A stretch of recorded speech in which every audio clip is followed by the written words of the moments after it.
Bang! Neeves Knives. I'm Jared, and we are live, ladies and gentlemen. Live on Neeves Knives. How's everybody doing tonight? Hopefully all is well. So we got a bunch of topics we're going to talk about as people get in here. You guys seen the title of the video? That's some of what we're going to talk about. We got a few other things as well. I do have a story for story time. We got some fragrances, so we're ready to go. What's everybody carrying? Let's start off with that. I've been carrying the Mad Tonto for 2 days. If it'll focus. So I've been carrying the Mad Tonto. I know obviously it's dirty. I need to clean it, but normally I don't leave my blades filthy. I just want to be honest. I really don't. Normally every time like I get it like this, I go right over here to like some alcohol or some soapy water. I got my, my soapy water that I use for my stones. Or if I'm by the sink, I'll just rinse it off at the sink. I always do that. So I know I tell you guys don't leave your shit dirty, and then every time I show you guys a knife, it's filthy. But yeah, don't try not to do that, because that, man, especially if you're in certain areas, man, your knife will start rusting pretty damn quickly with certain steels if you don't take care of it by keeping it dry, keeping it clean. And when it's sticky or when it's got like glue on it, like, I don't know, it's like it almost like traps moisture more or something. I don't know. But I've been carrying this for 2 days and absolutely loving it, man. This is just such a fantastic user. I love how low the tip goes for this Tonto. I can use it for utility cuts. This secondary tip works great for opening packages. Broke down some cardboard. I even cut up some food with this bitch. Let's see what you guys are carrying. We got, the mini. He ain't playing. He's got the Koenig Mini Arius, the Jaeger V3, and the Low Drag Jack. You are not playing around. Been carrying a lot. New button lock Praxis. That's a good one. The Timascus Concept Fenrir, Kunwu Zen, full size, and Stitch Ramla. There's a concept we're going to talk about here in a second. We're also going to talk about their Damascus. But yeah, awesome carry. I've got the Microtech MSI and the Rex45 pair. Great combination, man. That's a great combination. The Microburst and the Appalachian Drifter 2, 20.5. You guys are carrying nice shit. Just got the Max Ace Black Mirror. It came completely dull. Any tips for sharpening it? Yeah. Use diamonds. It is it's M390, so use diamonds. I would recommend 17 degrees per side for that particular knife. I wouldn't go any lower than that. It has really good, it has decent geometry already, but use diamonds. Start with the quartz stone and move your way up. If you don't have a fixed angled system, it is a relatively, I have it right here somewhere. I have it right here. So I have it right here. Which this is a great value knife, guys. Mine, mine's dull now, but mine didn't come dull. Mine was okay. I mean, it wasn't the sharpest. The problem is it's not even that it's dull. It's that they have such a high angle. That's the thing. They put a high angle on there, and the reason why is for toughness, right? So that's why if you lower back the edge angle, even if you went to 20 degrees per side, it would be way slicier and way sharper. But anyways, the blade shape and this handle is really easy for freehand. But if you're not comfortable with that, definitely get some sort of system. I read that one. Oh wait, the Tempest and a what? And the ZT what? What was that? Where'd it go? Damn it, I hate when this thing jumps like that. All right, well, it looks like I lost it. Oh, here it is. The ZT0055. Very cool. Spyderco Python. Damn, man. Lucky you. 80/20 sheep's foot. Damn, that's badass. I'd love to have that one. Titanium, Yojimbo, and the Smock, and a blue jet stream. A lot of you guys got the jet streams going. Very cool. The Cubitidius and the LMAX Drop Bear. So let's go over really quick before we get into the Shiros and stuff. Let's go over some of the pulls I've been doing, because I've been doing a lot of pulls, and I'm going to continue doing them. The Asher Spiro, CGRB Mini Pyrite, and the Aries EDC Thorn. Carried the Gunrer today. Very cool. Hell yeah. Carrying my Mini FSD. Man, you guys are just carrying like the most badass shit that exists today. I'm sitting here with the Mad Tonto. Not saying there's nothing wrong with the Mad Tonto. I love the Mad Tonto, but damn. And a Rockwall. Got an American Blade Works Model 2 sitting nearby too. Damn, very cool. Very cool. I got one sitting by pretty close too. I got this guy. Listen to this sound, man. This thing sounds like magic. I love it. It's not even sounding as good as it normally does because I'm trying to get it to sound good. That's the way it is. Anytime you're like, listen to this, then it just sounds normal. So as soon as you just are just flicking it, you know, it'll have the most beautiful sound. So let's check out these polls really quick. I'm gonna catch up really quick. I'm gonna scroll all the way down. If you guys left a comment I didn't see, you can leave it again. I see carrying the CRKT CEO thumbs up. I'm not a fan of it, man. Not a fan of it. I do have one now because Two Bones Jones just sent me one. Speaking of Two Bones Jones, been a member for 12 months, carrying my Mad Tonto as well. Also my Damascus Vision FG and those mirrored edges. Use some break-free CLP to clean that gunk off the blade too. I have a bunch of different stuff. Alcohol works really good, but that Damascus, man, that Damascus looks really good on that Vision. Savivi's Damascus period, it looks really good. So does Concepts. But Kizer, man, or sorry, Savivi, man, they got some pieces that are like the Vision FG. It just looks fucking badass. I've been loving both the Manix 2 and the Launch 16. Yeah, dude, the both of those are great. That the Manix 2 is like a no-brainer. Carried the Nixuzia, Frack, and the Satire today. That's badass. I actually got the Nixuzia sitting right here. Bang. What a beautiful knife, man. I personally think this thing is freaking gorgeous. Looking hard at the Vision FG. Yeah, I wouldn't hesitate, man. That's one definitely. If you have your eye on it, get it. Don't even mess. I mean, it's a good one. And it's a knife that it personally for me, I guess I don't know because I haven't had it for years, but it feels like a knife that'll just last you for a long damn time. Is there another way to contact you rather than Instagram? I don't know that you get my first message.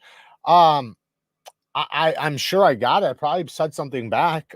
Check your messages. When did you leave it? Because I check my messages on Instagram in the morning, sometimes at night, but every morning I check them. So that's when I would respond to you is in the morning. I might not respond to you till the next day though. But yeah, I have email, neevesknives@gmail.com. The Kizer Squidward on base. Someone's on the base. All right.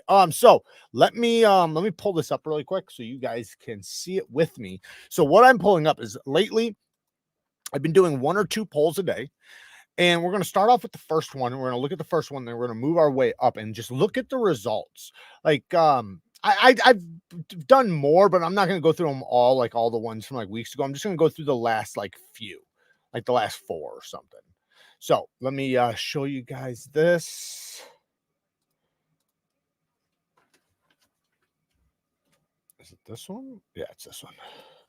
All right, so you guys can see that, right? Yes, you guys can see that. Okay, so what is the overall best company between these options? I gave you Best Tech, Kizer, Artisan, and QSP. You guys favored and Kizer heavily. Now, some people brought up some good points in the comments that people might not have been considering Best Tech and QSP's OEM work, which is probably the case. You guys were probably only considering their models, their in-house models. But Best Tech and QSP have been putting in some work with that OEM shit. And, you know, Best Tech hasn't, like, they put out some good stuff still. I'm not saying they didn't, but I think they've went a little more heavy on the OEM and backed off on their own just a little bit. QSP seems like they're doing a little bit of both. But I honestly would have agreed though. You know, I would have picked then Kizer probably second as far as best overall, right? Because we're talking about an overall, like not just their OEM, you know, their in-house work, just everything about them, you know, and each model. All right, so the next one is, what is the best all-around knife company between these? Hogue, Riat, Spyderco, and Kershaw. Now I already knew which one. I already knew that this would win. I already knew Spyderco would win. But what I was really debating here wasn't even Hogue or Kershaw. It was just Riat and Spyderco. That's what I was interested in. I was wondering what people were going to say, because let's be fucking honest. Riat 100% makes better quality knives as far as materials, fit, finish, tolerances, action, all of that. Spyderco does a better heat treatment and makes a better tool, right? So you're getting a tough lock, solid lock, a working knife, which is the most important part, with good geometry and a damn good heat treatment, which is the most important part to a knife. You know, so that was, to me, I was wondering, like, I wonder which way people are going to go, but that's the way it went. Next, we have, what is the best USA company out of these options? Hogue, ProTech, Chris Reeves, Hinder, and Benchmade. Now, Chris Reeves won it. Benchmade, they got burned. I was surprised, Hinder got burned. Benchmade, I was surprised, did as good as they did. I'm actually surprised that Benchmade beat Hogue and ProTech. This is the one that I was absolutely shocked at. I figured Hinder would have gotten burned a little bit. Their prices are up there, you know, and they're almost never in stock. They've been in stock though, by the way, guys. You guys can get them right now. There's Hinder XM18s available right now, I believe. Anyways, Chris Reeves, though, they're a little bit more readily available. And the most important part, they do better heat treatment. They just do. It just is what it is. Now, I know Hinder recently clapped back or some, I don't know. I think it was Spyderco OG or whatever, or oh man. Anyways, he did a post on Instagram showing something that I think Rick Hinder's team said, talking about, you know, why they are doing the HRC they're doing on the Magna Cut.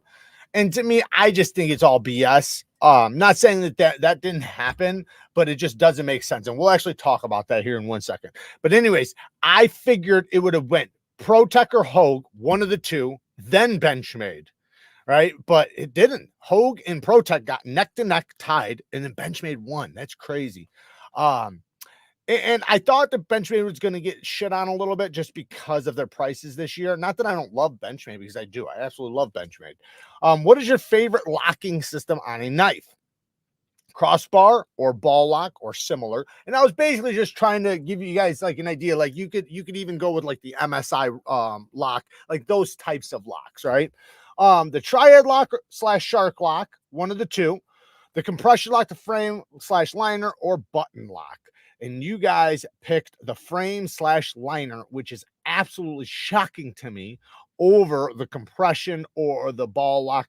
Now the ball lock or crossbar lock did get second, and not too far away.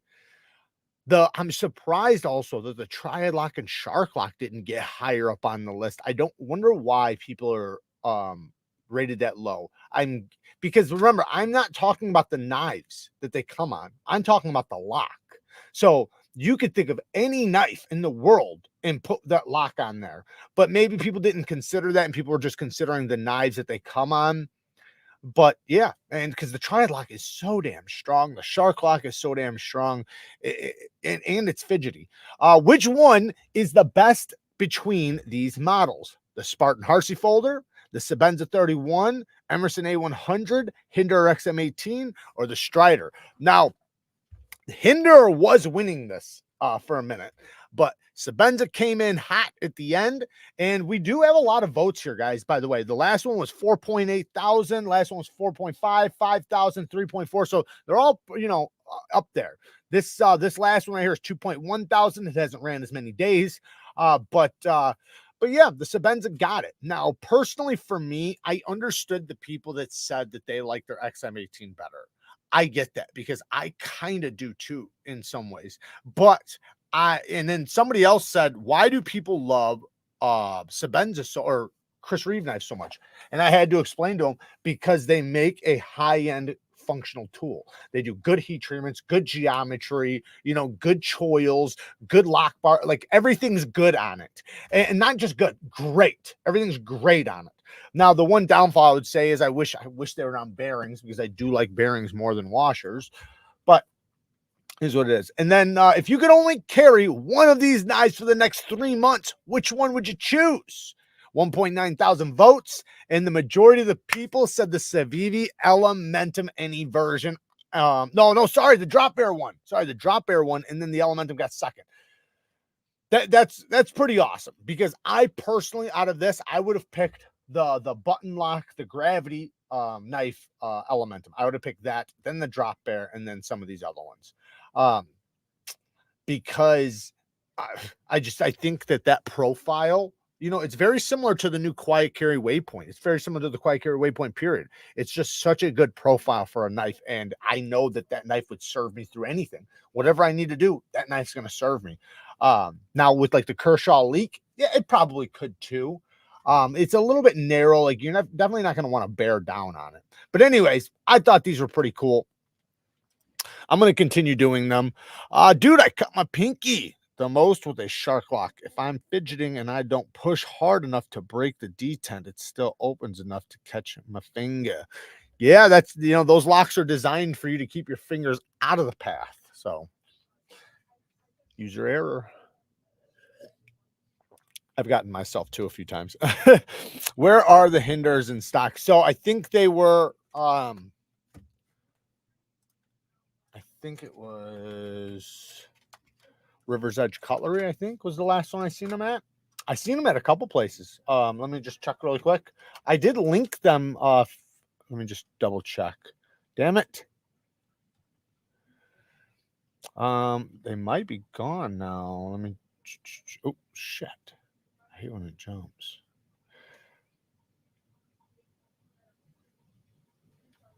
Yeah, it looks like they might be gone now. I'm still going through them because they won't put their ones that are available up top. Let me just go like this. See if but let me check the other sites, because I think GP Knives might have had some too. Let me check that right now. Just really quick. Remember all these sites. Oh no, I didn't link them. So hang on, guys. I'm gonna make sure I put the links in the description, because I didn't. I'm an idiot. Nope, out of stock. What other one was it that I seen? But they were in stock there for like a week and a half, 2 weeks or something like that. Because like, what was it? It was like a week and a half ago or 2 weeks ago when I said that they were there, and I seen them there days later, like even like a week later, I think. Yeah, it looks like they might be gone now. But here, let me drop this thing in the description really quick. But anyways, about the Rick Hinder heat treatment thing, or HRC thing, you know, the reason why they're running it, their Magna Cut, it's 60-61. So when I bought my knife, they were running it even softer than that. They told me, I think 58-60 or something like that, I think is what they told me. It was either 58 to, yeah, I think that's what it was, 58-60. If you watch my video when I got back from Blade Show, I said exactly word for word what they said to me, which I believe it was 58-60. But even if it was 59-61, which I think now they're saying it's 60-61. They were running it soft way before this. So what was their excuse for that? And then when they brought it up, they only brought it up that little bit. But what I would argue, this is what I would argue with them, is that they're obviously worried about toughness, because they're looking for the highest balance, right? With the highest amount of toughness with good edge retention, right? That's what they're looking for, right? But for pocket knives, we're usually looking for more edge retention than toughness, right? Because it's a pocket knife, right? It's not a machete. It's not a fucking axe. It's a pocket knife. So it's a cutting tool. And even if like you want some toughness, usually you will get the toughness from the geometry, right? So geometry makes toughness a lot more than a soft HRC. So we already know hinders are thick. They are already thick as a brick. So they're already tough. It doesn't matter if they raise their HRC. Like, it's kind of like Spydercos, right? I mean, people drop their Spydercos and break their tips. I get it, but you don't see Spydercos just snapping everywhere you go. The edges chipping and all of that, right? So why would you think that would happen to hinder? And now with their geometry, you could probably drop it and it would still not break the tip. Country Hillbilly says, thank you for the $2. Currently flipping a 1994 Herbst Hollow Grind Spidey. I don't even know what the fuck that is. Drop Bear is awesome, but I can't go wrong with the Elementum or most, any Civivi. Ryan Smock, been a member for 8 months. Thank you for the support, brother. Maurice is in the house. Dr. J can't stay. Trixie is shaving her legs. Oh, man. You're back with Trixie, huh? Nice to see you, brother. Dan Cad's in the house. Been a member for 11 months. Good evening, everyone. Good evening to you. Thank you for joining, man. I appreciate you. Why don't black people change their smoke alarm batteries? I think people, the reason probably why is one, it's, oh man, and I don't want to sound like this, but in a lot of poor communities or low income communities, you know, some people, especially like people that aren't like, there's a lot of people that do, and then there's a lot of people that don't. There's a lot of people that go out and like work laborious jobs, and there's a lot of people that don't, right? And the people that don't generally don't know how to do certain things, right? And that sound, while they might hear it and they might know what it is, they'll get lazy about it, and they'll wind up getting used to it, and then they can't hear it no more. And that's usually what it is. They just can't hear it no more.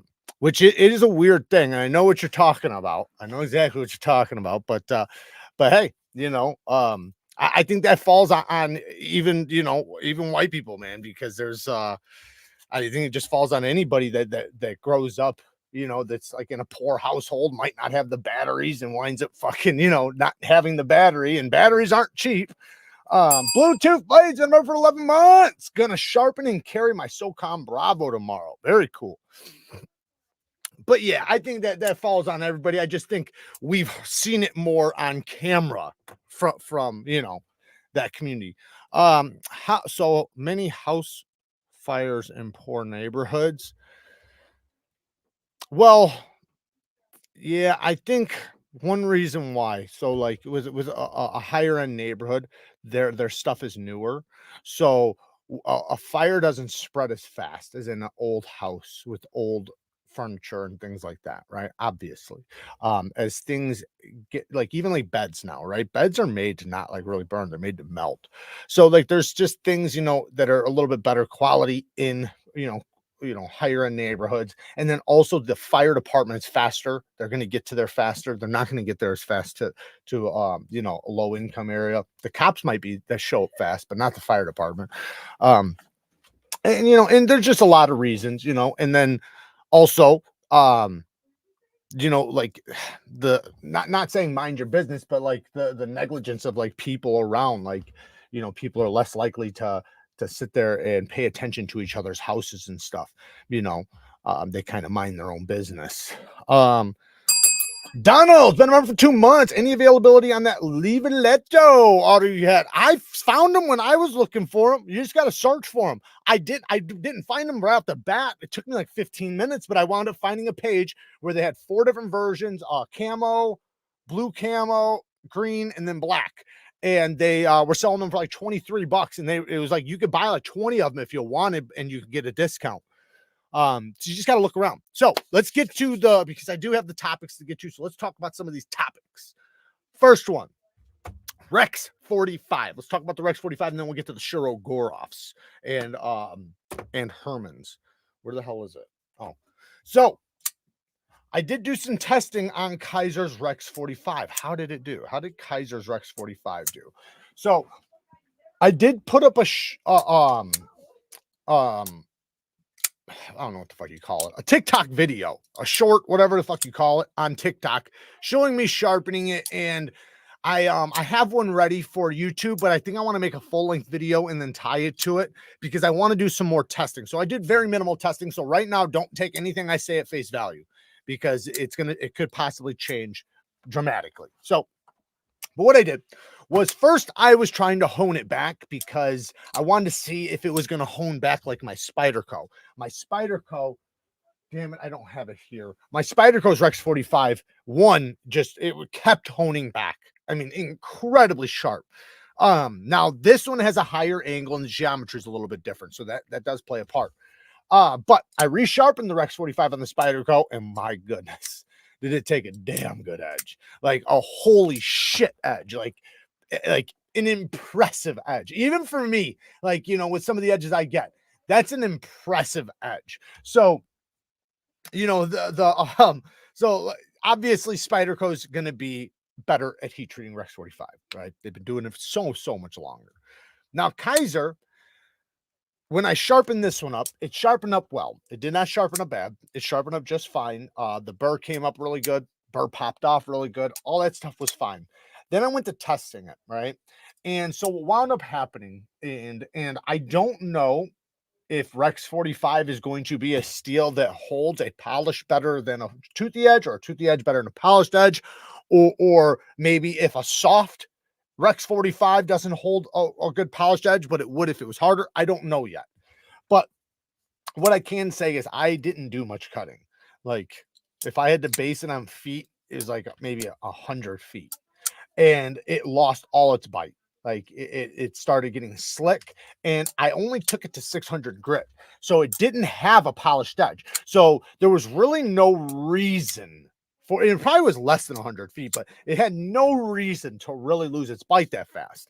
So I did the same thing with the Spyderco, right? With a polished edge, though, and granted, it's a lower angle, 15 degrees, about 16 degrees per side. This one's more like 17. The geometry is a little bit different, but with about the same amount of cutting, the Spyderco was still nice and crispy. I did feel the teeth slicking up a little bit, so I'm not saying it was super crispy, as crispy as it was, but I took 30 seconds on a stone and honed back the Spyderco, came back brutally sharp, like nothing. Did that with this, did not work out as good. So I'm thinking right now off the bat that this is just a little bit on the softer side, right, for Rex45. Now, like I said, this is their first time doing it, so I'm not trying to even say that it's bad, because it's probably still, you know, okay. It's still Rex45. It's still going to be a beast mode steel. But in order to get that real animal out of the steel, it needs to be heat treated well with, you know, a good HRC. And I'm guessing that it has a decent heat treatment, just a low HRC. But I don't know for sure until I do some more testing, because that was the first edge. So it's hard, because like the Spyderco I tested, that didn't come with a burnt edge whatsoever. Like I kept that fucking factory edge going for so long, like probably damn near is the longest I've ever had a factory edge go for. This one went away really fast. So this one could have a burnt edge, right? And it most likely does. It most likely does. So we'll give it some more testing and we'll see exactly how it does. But as far as right now goes, I would say, yeah, it's on the softer side, but that doesn't mean it's not still a badass knife. It still is. Like, look at this thing. This thing is one of the smoothest knives. And Rex45 at this price with these materials, what do you expect? I mean, this is a badass knife. It really is. So I'm not going to hold it against them. All right. So next thing. I finally got the 8x3 tri diamond stone sharpener you were promoting a while back, and it's actually, damn it. And it's actually, sorry guys, where am I at? And it's actually pretty decent, but I have my doubts about how long it's going to last. So mine's lasted until now. So the fine diamond, and I don't use it every time, right? I use my other diamonds majority of the time, but I've used it probably 24 times. Let's say 2 to 3 dozen times I've used it, maybe even a little bit more. But my coarse and my medium are still running strong. My fine grit is the one that wore off really quick. So I would say the 1200, I think it's a 1200, is going to wear off pretty damn quick within a couple dozen sharpening, a few dozen sharpenings. But the coarse and the medium, they'll hold on pretty well. They're obviously not going to be as good as, say, if you spy in a Toma or something like that. But like you said, it's fucking $35. $35. It's a big plate. That's beautiful. That's a great value. I can't even complain, you know, that the 1200 is wore off. It still works, but it's wore down.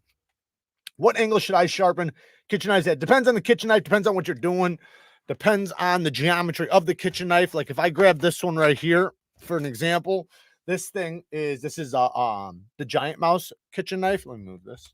The Giant Mouse kitchen knife, right? And it has very, very good geometry. Not, not Steve Kalari geometry, but it had for a factory, chef knife, really good geometry. You can even just see it. Like, look at this thing. This thing is a laser beam. This is going to be thinner than most stuff you can get until you go custom. You can even see it right here, like how thin. But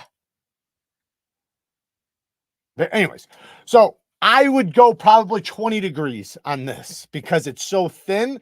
Now, here's the thing. This is a super simple steel. It's like, fuck, I forget the name of it. Basically like a 420 or something like that. Like something like that. Like it's not like a high performance steel. It's supposed to be high toughness, very low edge retention, high toughness, high corrosion resistance. So, I know it has the toughness, but the geometry is what makes it tough. And since it's so thin, right, and since it's such a simple steel, I would just go 20 degrees per side. Now, if I thought that it was a good heat treated steel and it was a good quality steel, I'd go 14, 13, 12 degrees per side because you can with chef knives. But it just depends on what you're doing. Like if I'm going to be chopping up stuff on like certain surfaces, I'm going to want to make sure, because if you're just chopping on wood, wood's fine. You're not going to do anything to the edge with wood. But if you're chopping on ceramic sometimes and stupid shit like that, you're not going to want a super low angle. You're going to want a higher angle. So it just depends. If you're hitting bone a lot, you might want a little bit of a higher angle or like a happy medium, like 17 degrees per side. But usually with chef knives, you put a low angle, right? 14 degrees per side, sometimes even like 12 degrees per side. But that is usually for people that kind of know what the fuck they're doing, meaning like they know what they're going to be cutting with it. They know the steel, the heat treatment, the geometry. Now, like with some of your run of the mill chef knives, I probably would go, like 15 to 17 degrees per side because they're going to be a little bit thicker.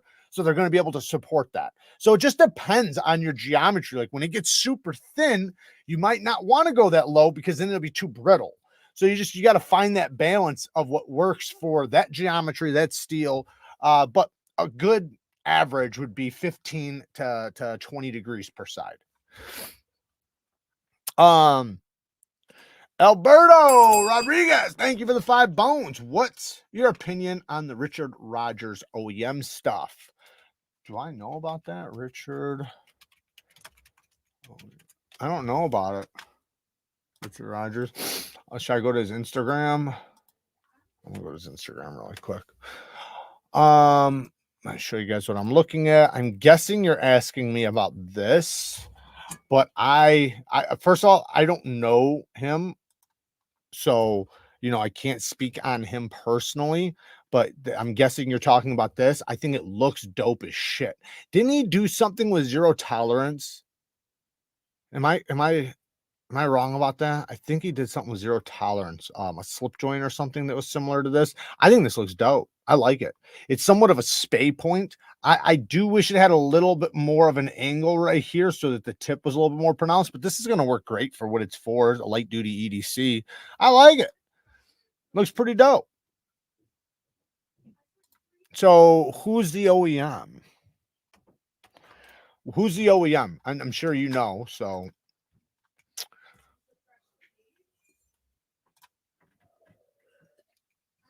Anyone have a good experience with properly heat treated ZDP 189? I have a choice to buy ZDP 189 or SLD Magic Custom Knife, and I don't know which one to go with. Go with the ZDP. So the ZDP, and I'm guessing you're talking about from KATSU, right? So because they use both those steels, that's just what I'm guessing. I could be wrong, but KATSU does theirs between 65 and 67 HRC. Rockstead does theirs 66 to 68 HRC or something like that, or like 66 to 67 HRC. They're usually between like 66.3 and 67.3 HRC. Now, the ZDP from KATSU, it's more like, some of them are high 65s, 66 up to 67. So theoretically, as long as it's heat treated well, which the one that I got was fine. It was good. I wouldn't say it was as good as Rockside's, but it was still good. It was a nice hard steel. You could definitely tell it was a high HRC going across the stone and everything. But that steel, you know, while if it was heat treated softer, then it's just a simple steel. It's not like nothing magical. But when it's heat treated to a super high HRC, that's when it gets, you know, incredible edge retention, and it has the ability to hold an edge very long. Now the SLD Magic, I have a couple of them with that. I haven't done any real test. I mean, I've done like some bullshit testing, but I haven't done any controlled testing or anything on it. It held up really well outside chopping stuff and doing like, because I got it in a fixed blade, and I got it in a couple different things, but the one thing I tested was a fixed blade, and I was out chopping with it, and it did good. It didn't, no warpage, no edge deformation, or like, you know, the edge was fine. So I would say the ZDP is going to be better for edge retention. The SLD Magic is going to be better for toughness. That's the way to look at it. Do you want a tough or do you want edge retention? Jared, have you had the opportunity to handle the Anos Eros? I so wanted to drop over 500 on. I don't know. I don't even know about it. Rogers made a custom for USN a couple years ago. That's why I haven't ever tried. I think I did. Oh shit, I did try one. I tried one from Ryan. Spirited Whiskey or Spirited Blades. I haven't talked to him in a while. He lives in Chicago, and me and him met up a couple times, and I think I got to check one out from him. 100% best tech on the mid-X on the page. Okay, best tech. MBK also does their ZDP in a similar range. Yep. Yeah, but I don't think they use the SLD Magic. But I don't know what company's talking about. I figured it was KATSU. Will Queen Kara be joining us? Not tonight. Thanks, Jared. I think I'll go with the ZDP. Yeah, like I said, if it's for edge retention, if it's a pocket knife, go with the ZDP. If it's a fixed blade, go with the SLD. Now, let's talk just a little bit briefly about some Shirogorovs and some Hermans. First, let's listen to the song from the Herman, because this is very important.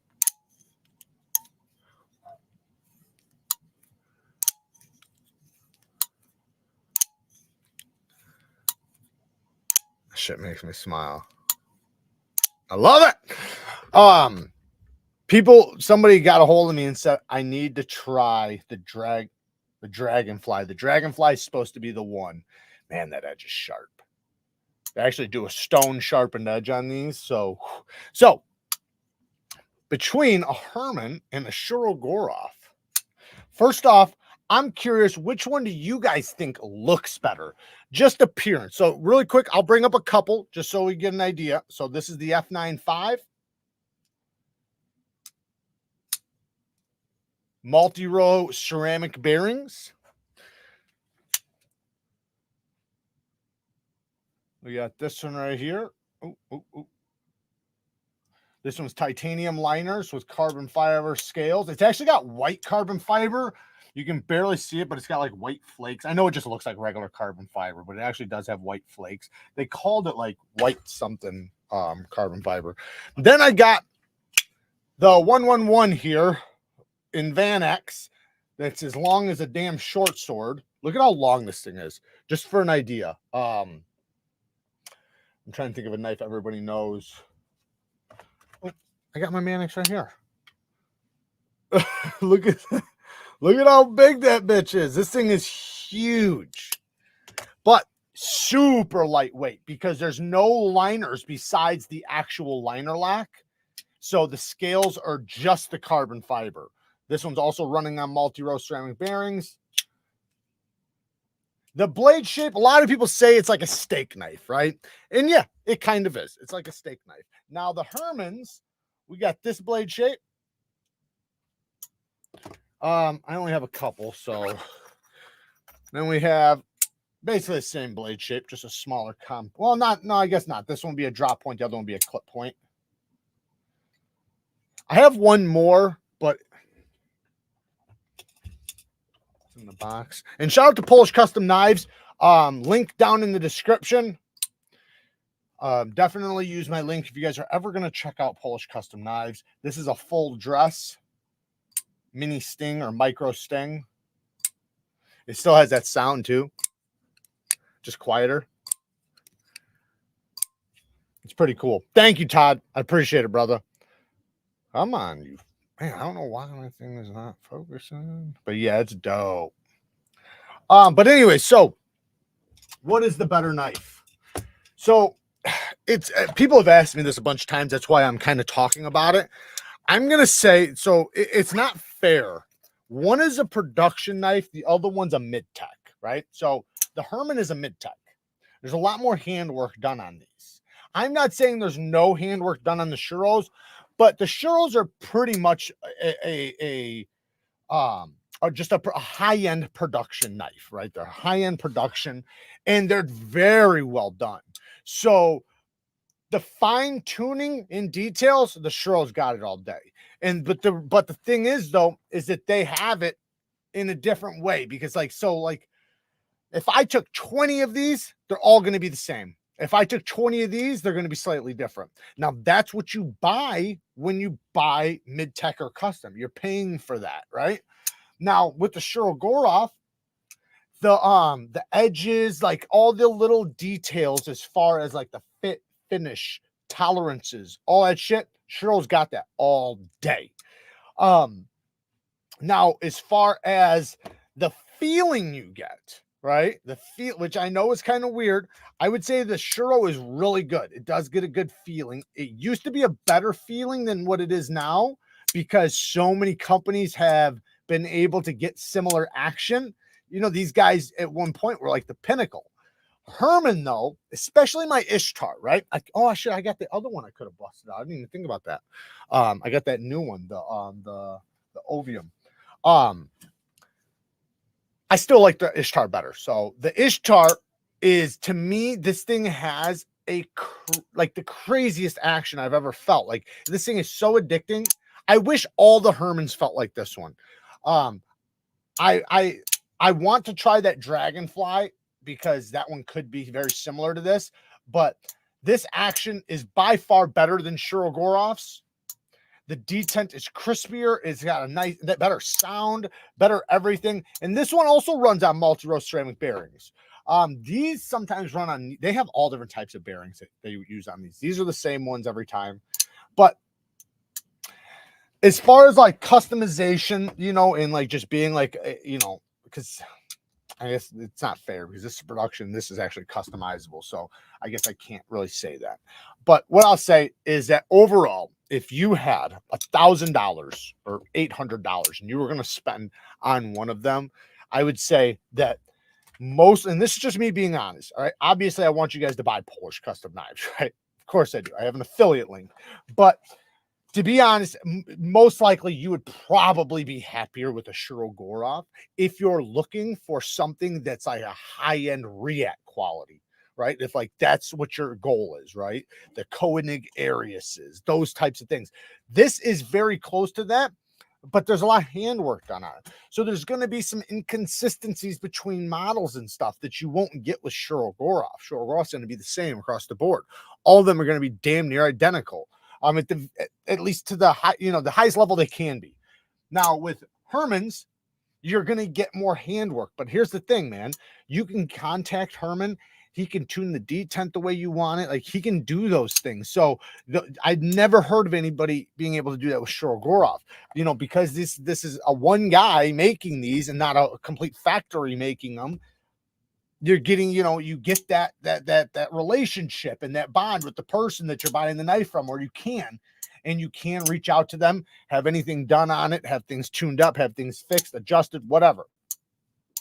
So I do think that if you got and I don't know if all the Ishtars are the same. I've only tried my Ishtar, but if all the Ishtars were like this, then I would say Herman all day. But the other models I have are not as good as this, in my opinion. This one just takes the cake. The other ones are great, right? Really, really good. But I have like little things, right? That they don't, that to me, like they don't compare to like a Shirogorov. Now, Shirogorovs are usually a little bit more money though, right? Now, as far as which one do I like more? Right now, the Herman Ishtar is like, I freaking love it. So I would say the Herman Ishtar. But as far as like what people would want to buy, I think like I said, if you got the Ishtar, I think you'd be happier than you know, anything. But if you were looking at getting, you know, any other one, I would say that the Shiro would probably be the way to go. If, like I said, depends on what you're looking for though. But the thing is, those are with Herman's, man, you get that singing, you get that sound, which you don't get that from Shirogorov. Shirogorov doesn't have a sound. You don't get that sound. I will say that this is actually pretty close to that. This is the American Blade Works Model 1 titanium. It's kind of similar, right?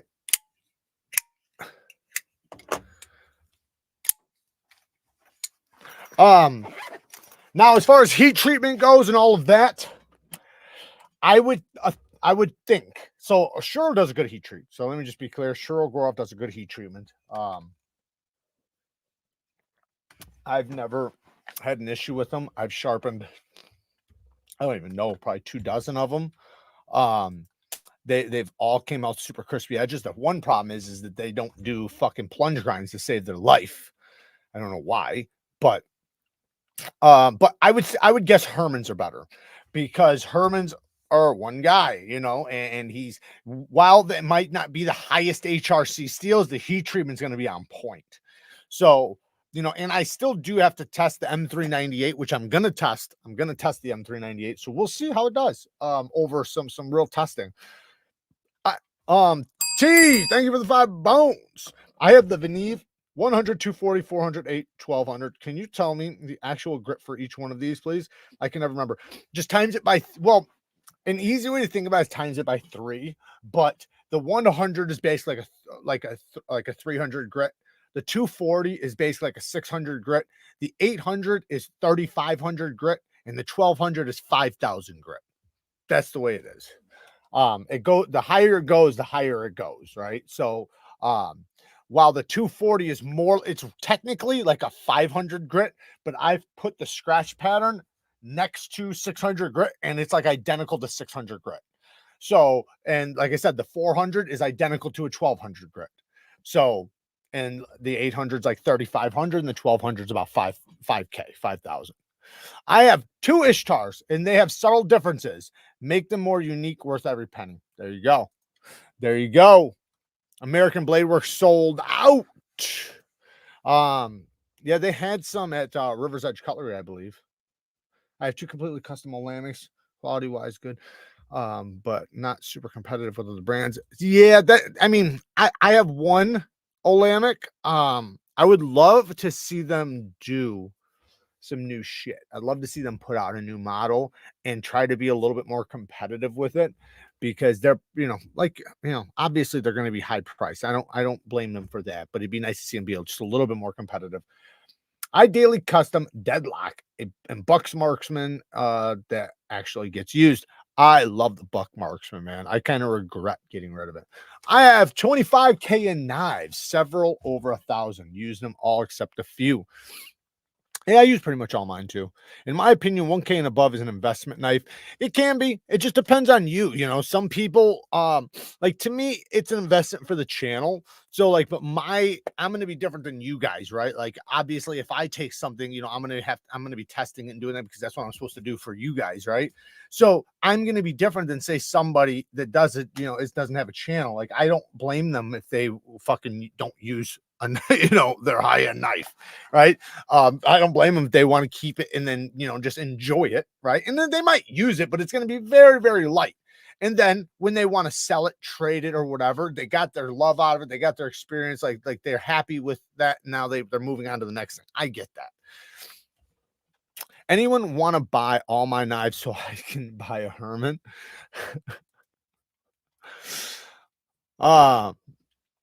Well, don't test them, man. They might do it, and then you're gonna have to buy a Herman, and you're gonna have to use my link. So don't have a Herman yet. Happy with my Shiro. Shiros are great. They're, both of them are great. Both of them are great. They're just different. It's hard to compare. It's just, that's the one that everybody keeps asking me. you know, they keep asking me, what do you think compared to Shiro?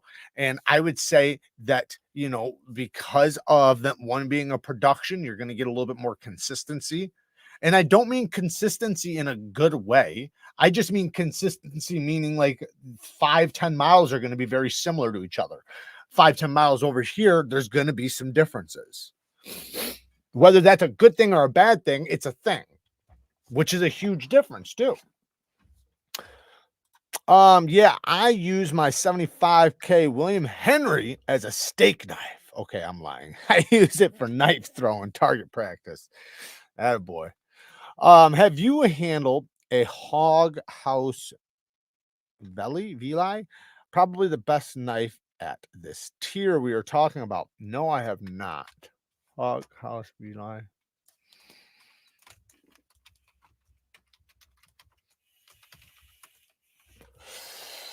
Oh, no, I haven't, but I wanna. I sure the fuck wanna. I really do, man. I've seen these things rolling around. Where did I see them? I think it was on Instagram. But yeah, this thing's gorgeous. I definitely want to get one and try it out. I think I reached out. I don't remember. Maybe I didn't. I try to reach out to most companies and see if they, you know, want to feature their knife on the channel. I don't remember if I reached out to these guys. I don't think they would, but you know, it's always worth a shot. I also use my 150K. 150K? The fuck are we talking about? Can buck knives ever improve their freaking handles? Too slippery. Rough it up with some sandpaper. Get some sandpaper, rough it up a little bit, and yeah, call it a day. That'll definitely make it better. I know I got one. I got a wooden handle buck fixed blade, and it's super slick. Like it's like if I was gonna use it, like I used to carry it, but like if I was gonna use it today, I'd probably rough the handle up. What reasons would a new 140 diamond stone have trouble sharpening? Too low. What reasons would a new 140 diamond stone have trouble sharpening? Too little pressure. I don't understand. What reasons would a new 140? Are you asking me what would be the reasons why a 140 would have trouble sharpening? There shouldn't be any reason. They should be sharpening just fine. You could say too little pressure. Sometimes okay, so here's the thing, right? And this is gonna go for all stones, especially diamonds. Well, actually, it's all stones, period. If you're reprofiling and you're going a very low angle on something that's thick, you're going to be there for a long time. Now, you might get to the point to where you've been there so long that the grit on the edge is so similar to the diamond that you're sharpening with, it's not chewing into it like you used to. Grab a different stone, switch stones, start using that one, then go back to the 140. You'll be able to rough up and change the scratch pattern. And then, you know, that's what I do sometimes. And it definitely helps. You could also take and just do it the other direction really quick, because if you still have to reprofile, it's not a big deal if you go straight up and down or if you go the opposite direction. But in the end, you want to make sure your scratch pattern goes a consistent direction from heel to tip. Because it, you know, just think about serrations or a saw blade, right? That's what you're trying to make with your edge.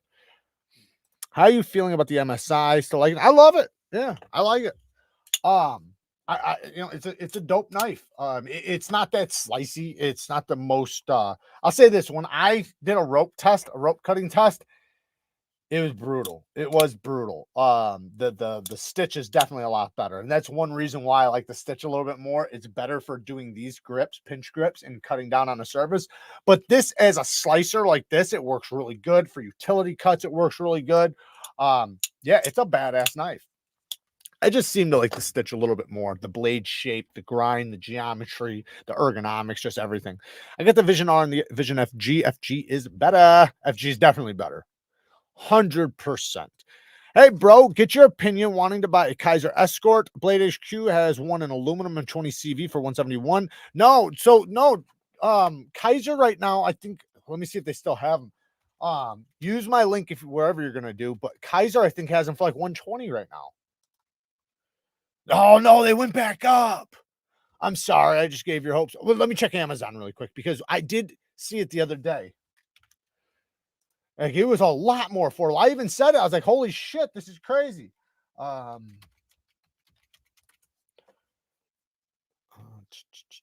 No, it went back up. I'm sorry.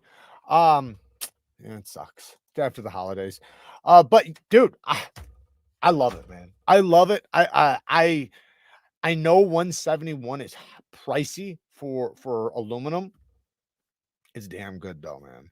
It's damn good. Think it's worth it over the standard Escort. So I would say this: you don't get the aluminum on the other one. There is a massive difference in the way it feels. So, like, I'll say this: the $89 micarta one is really good. It's badass, but it does not feel nowhere near like the aluminum one. The aluminum one feels superior in every single way. It has, you know, the weight, you know, the just even like the toughness of it, because micarta is not really tough. You know, it's kind of bendy, and those are thin liners, so it makes it feel light. It makes it feel a little bit more delicate. The aluminum one feels more solid. It feels like it's a tough knife.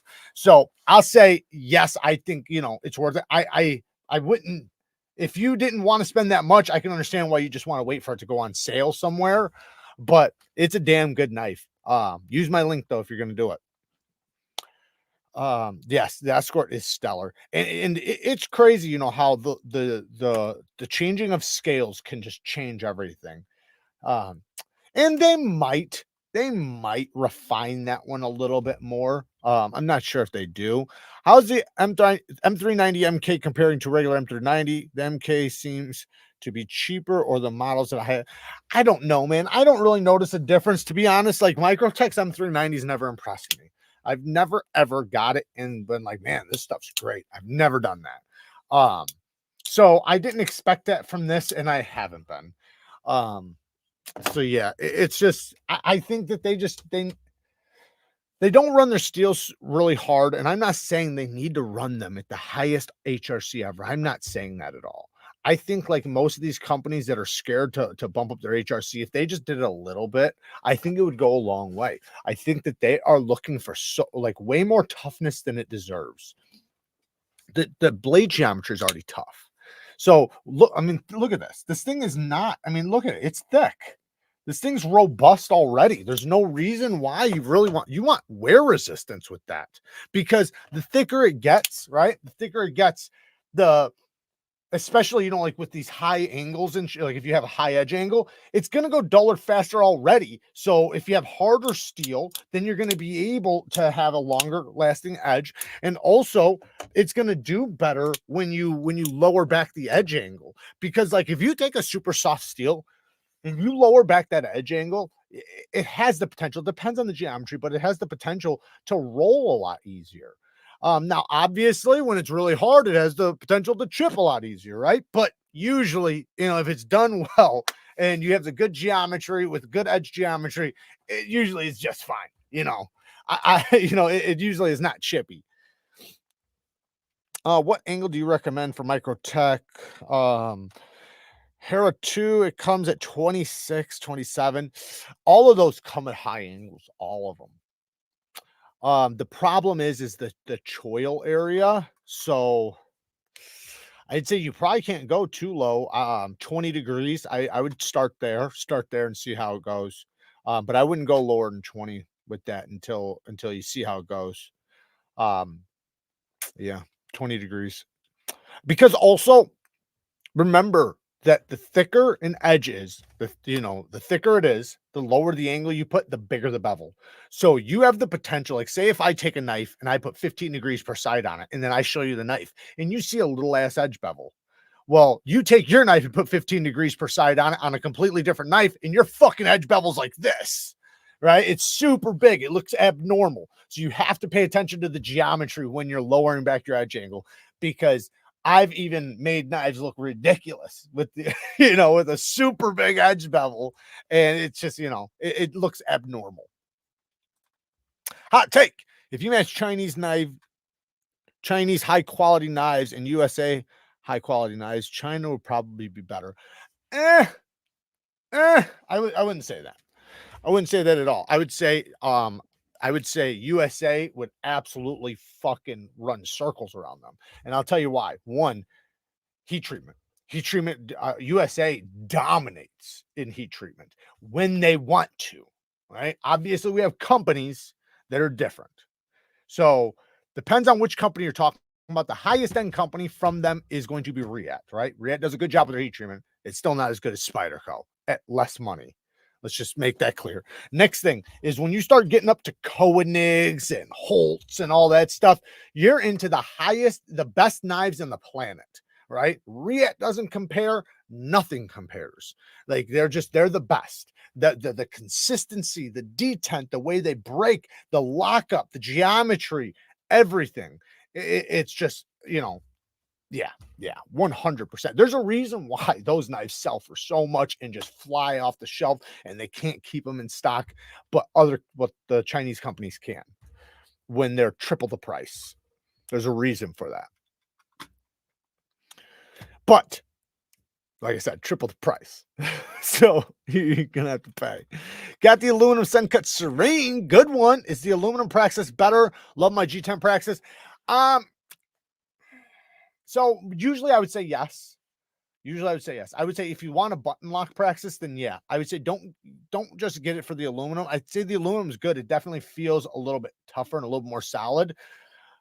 But the aluminum, the finish that they did on the aluminum, the one that I have, it's like I don't even know what it is. It's like an orange peel. I'm not like I wish they would have done the other finish that they do on their aluminum, but they didn't do that. They did it on mine, at least. I got the silver one, and mine, like I said, it's kind of like an orange peel finish, kind of. So you don't have to. I'd say, you know, like if you like your Praxis and you want a button lock version, go for it. Then yeah, it's because it's a great knife to have. No matter what, you can't go wrong with a Praxis. But I'd say you don't need it if you have the one. Yeah, I want the Escort anyway. I think I'll pull the trigger on the 20 CV, and aluminum looks so good. I know it does, dude. It looks like every time I think about the Escort, my brain goes to the aluminum one. It almost never goes to the micarta ones. I always mention the micarta and I show the micarta because I know people are going to be in that price range. And the 170 is a massive jump from that, but it is massively better. It really is. It just is. I'm leaning towards the Stitch over the MSI. I would do this. I would do that too. I would grab the Stitch 100%. It's better, in my opinion, in every single way. The only way my MSI beats my Stitch, and this might be just breaking in wise, but my action's a little bit better on my MSI. The Stitch is still, you know, very similar, but everything else is better.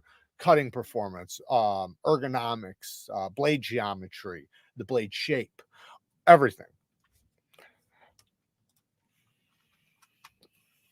Because MK is the proprietary steel and no one else can. Yeah, it's Bowler made it for Microtech. The M390 MK steel is Microtech steel, done by Bowler. Yep, that's what I'd go to. That shape and that profile is just, it works. It works really well. Thank you, Todd. Appreciate you, brother. That's an opinion. I'd definitely rather have a USA made knife when spending $250 plus. Yeah. I mean, I would too. I think it just depends. There's times where I would pick one over another. But if you just gave me, I could only get one, I'm going USA all day. Especially when we start talking about, like, if it was just going to be like a user, like that's what I want 150 million%. Like, because they're, like I said, the heat treatment is just, you know, we dominate, and you can go with the majority. And like, even say some of the companies that say in some cases, yes, they run some steel soft, right? But those are the same steels that every company basically runs soft. Then there's the companies, because think about this. Here's an example. We in the USA use so many different steels, right? So many. Like, and we have custom knife makers, right? They don't have custom makers over there. They don't have anybody you can contact and say, hey, I want this HRC on this geometry and blah, blah, blah. You don't have that, right? But you do here.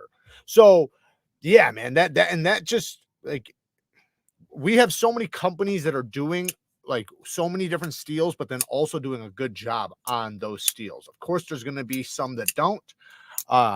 and they might be expensive. They might, you know, it just is what it is. Hey, Jared, still waiting for your folder. Pretty sure it's going to be sick. Yes, sir. Yeah, I was supposed to ship out today. I'm shipping out on Monday. What I'm doing is tomorrow I'm going to pull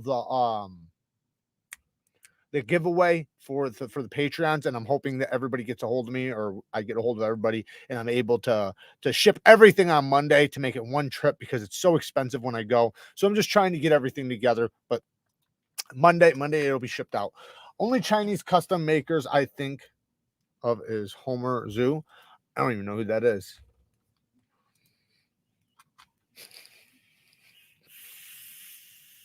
That's hilarious. Stitch feels a little rougher on the action. Not much, but a little. Yeah, mine does too. Herman Ishtar.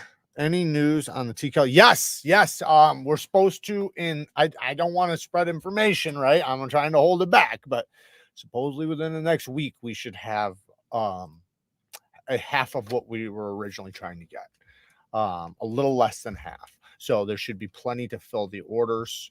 We were trying to get 1,000 originally, so we're looking at about 300 or something like that we should have in the next week or so. So I didn't want to say anything. I wanted to wait for them to be in hand and double check them and everything. I don't want to get hopes up. So we'll see how it goes. I'm going to get on the phone with Tim here in a couple days. So I appreciate you asking, though, man, because this is something that, you know, it's really bothered me ever since. And you know, as much as I want to sit here and talk about it and everything, it makes me feel like shit. I'm not against Chinese blades by any means, but I'll buy them. I do buy them. I just feel like when spending major money on a blade, I'm looking to spend on USA made first. Agreed. And I can completely understand that. You know, that's you know, it's your country, right? You should be rooting for your own country. I would expect them to do the same thing. I expect every country to do the same thing. I don't care where you're from. And I would applaud that. Like, if you were from Germany right now rooting for Germany, I'd say, yeah, you better be. So, you know, this watch right here, I've been testing this bitch out. So this is from Big Idea Designs. This is my first titanium watch. The clasps, or the belt loops, are all titanium. You can actually see it says titanium right there. They're all titanium, but this is what's cool. This thing is all titanium. It has Horween leather, but it is so lightweight. Now, but check this out. Watch this. Watch how easy this is. So what's cool is you can easily take off your strap, and I can say swap to, say, my black leather strap. Say if I want to go all blacked out, right? All blacked out, and you can see the mechanism back there, because it's an automatic. Those are my favorite types of watches, are autos. The Horween leather is really nice. If you guys don't know what Horween leather is, it's a leather made in Chicago. I think that's the only place you can get it, is Chicago. And it's like, it's really good leather. It takes, like, I forget how long to make, but it takes like a couple weeks or something like that. I forget exactly how long, but it takes like a while. There's some that take like 6 months, but then there's like 2 different kinds of Horween leather. Anyways, but it's so cool how you can just quickly change your strap, and they have a bunch of different straps. So it makes it to where, like, you know, like, say if you're wearing a black belt, right? You can maybe put on the black one. If you're wearing brown shoes and a brown belt, you can, you know, put on the brown buckle or band. But nice, smooth, come on. You can see how smooth that the arm is. I like it. I like it quite a bit. And I love how easy it is to put the band back on and take off and swap to another one. I've never even wore the black one yet. Maybe I should try it, but it's so lightweight. I don't know if I've ever even had a watch this light, because it's titanium. You know, being titanium, it makes it where, like, you don't even feel like you have anything on your wrist, which I've you know, come to enjoy because I have other watches that are like heavy and you always feel them on your wrist, which is cool too. You know, there's a place for that. I love dressing up in my Horween leather. Hell yeah. Yeah, no, dude, Horween leather is the shit. They use it a lot of times on boots and things like that, belts, stuff like that, because, you know, it's really good leather. It's just the process that it takes to make it is what makes it Horween. Some collectors only buy USA made. There was a lot of people bitching about Microtech's new Right collabs dropping yesterday. Yeah, I was going to bring that up. Good thing you said that. Here, let's pull that up. So Microtech is dropping a whole bunch of new stuff from Reich, and we're going to check it out really quick. One of them I've tried the custom versions of this, so I'm pretty stoked. I don't really care. So, but I can understand why some people don't want them to sit there and work with the, Reich, but it works out for both of them, right? But really exciting episode today, as if we haven't released enough knives over the last few weeks, we have not been sitting around doing nothing. And we have another collaboration with Reich, and that is going to be the all too familiar Matrix.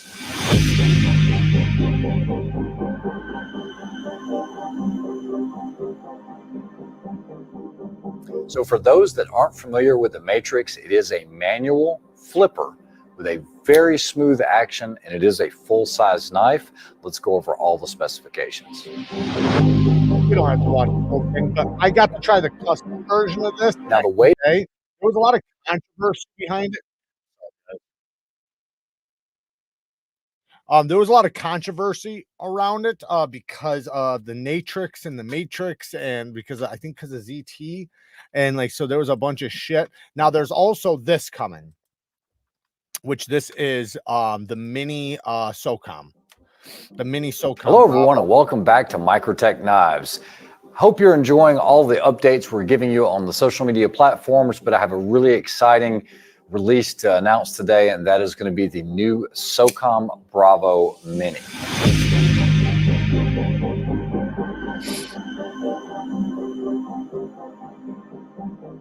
This is a collaboration with Microtech and Reich Knives, and this is going to be available in very limited quantities.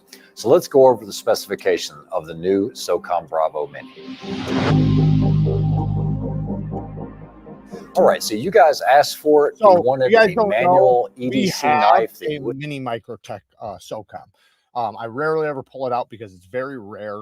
It was from 1999. I actually have it right up here. I could grab it right now. But anyways, the point is that they stopped making it, so they haven't had the mini in for a very long time. Like I said, ours is over 23, 24 years old. Still works great. Automatic, it's an auto, it's not a manual, but I got to try, and I have videos on it. That's the reason why we got this one. Somebody gave us this one because Kara wound up checking out the manual and the automatic version of the mini, and she fell in love with it, and somebody sent her one. So the good old Matrix debate. Yeah, I think I did a video talking about it. I don't remember now. I had this conversation yesterday. I think Microtech is the only USA manufacturer trying to do new and different things in the last year. All of the rest are just doing the same stuff. You could say that. Yeah, but you know what, though? I'm not saying it's going to be super different or anything, but come the 15th, something's dropping on the 15th. That's all I'm saying. Something's dropping on the 15th. I'm not going to say what it is, but something's dropping on the 15th. But yeah, I would agree that they are definitely stepping. But you know what, though? Medford does that. Not he doesn't mess with overseas shit, but Medford steps out of his comfort zone. He always does. If you really watch, since I've gotten to the community, when I first joined the community, everybody was saying he never changes. He never, like he doesn't listen. Like he just everybody was like bitching, like making it seem like he's stuck in the old, and I didn't see that. All I seen was him continuing to innovate. Like he went from not using bearings to using bearings, not doing small knives to doing small knives, not doing thin geometry to doing thin geometry. From like a rough finish up to like now a semi-polished stonewashed finish. From having semi-custom to like damn near full custom knives now. These finishes have changed. He's came out with new models. He's came out with slip joints. He's came out with EDC knives. He's came out with hard use knives. Like he's you got to give him credit, man. Medford fucking kicks ass. Now whether his knives speak to you or not is another thing, but he makes so many different kinds of knives. There should be at least one that speaks to you. Like that M48 is dope. The Slim Midi is dope. Even the Swift is good. The Smooth Criminal is dope. He did button locks too. Another thing, yeah, he did button locks. He does all different types of, well, not all different types, but a few different locking systems, from autos, button locks, frame locks, obviously. I'm trying to think if he has a liner lock. I don't think he has a liner lock. He might. He's got a slip joint now, though. All right, let's do fragrance of the day, and then we'll get to story time after we bullshit for a minute. So, fragrance of the day. So I actually have a couple here because I want to talk about 2 blue fragrances. Now I'm going to tell you what I'm wearing today, right? So I pulled these 2 blue fragrances out. One is Aqua Kenzo. I really like this scent. I love the scent profile. You can see damn near gone. It's a semi-sweet blue fragrance. And when I say blue, it's a very masculine shower jelly type of fragrance. You know, like it smells like body wash, you know, a man's body wash, or like a man's deodorant. Like it has that kind of scent, you know, but it adds a little bit of sweetness and then like a powderiness, but in a good way. I hate powdery and I don't like lipsticky. This has a hint of that, but it's blended so well that it actually makes it really good. Then I heard somebody back in the day, not back in the day, I heard somebody like 2 years ago talk about that if you get that tiny bit of lip stickiness in a man's fragrance, that it can literally take a man's fragrance over the top. Like it makes it so good, but it has to be done right. This one actually did it right. I have a few others that do not do it well, and I fucking hate them. I can't stand them because it's just too much. This one does that perfect balance, but it's a really good men's fragrance. Everybody will like this. Nobody will hate this. Girls like it, men like it. Like it's an easy one. So this is an easy fragrance to wear. You can wear it anytime, anywhere, because it's a blue fragrance, but it has that little hint of sweetness, man, but it's small. Like you wouldn't smell it and be like, oh, that's not sweet. That's what you'd say. You'd say, this ain't sweet.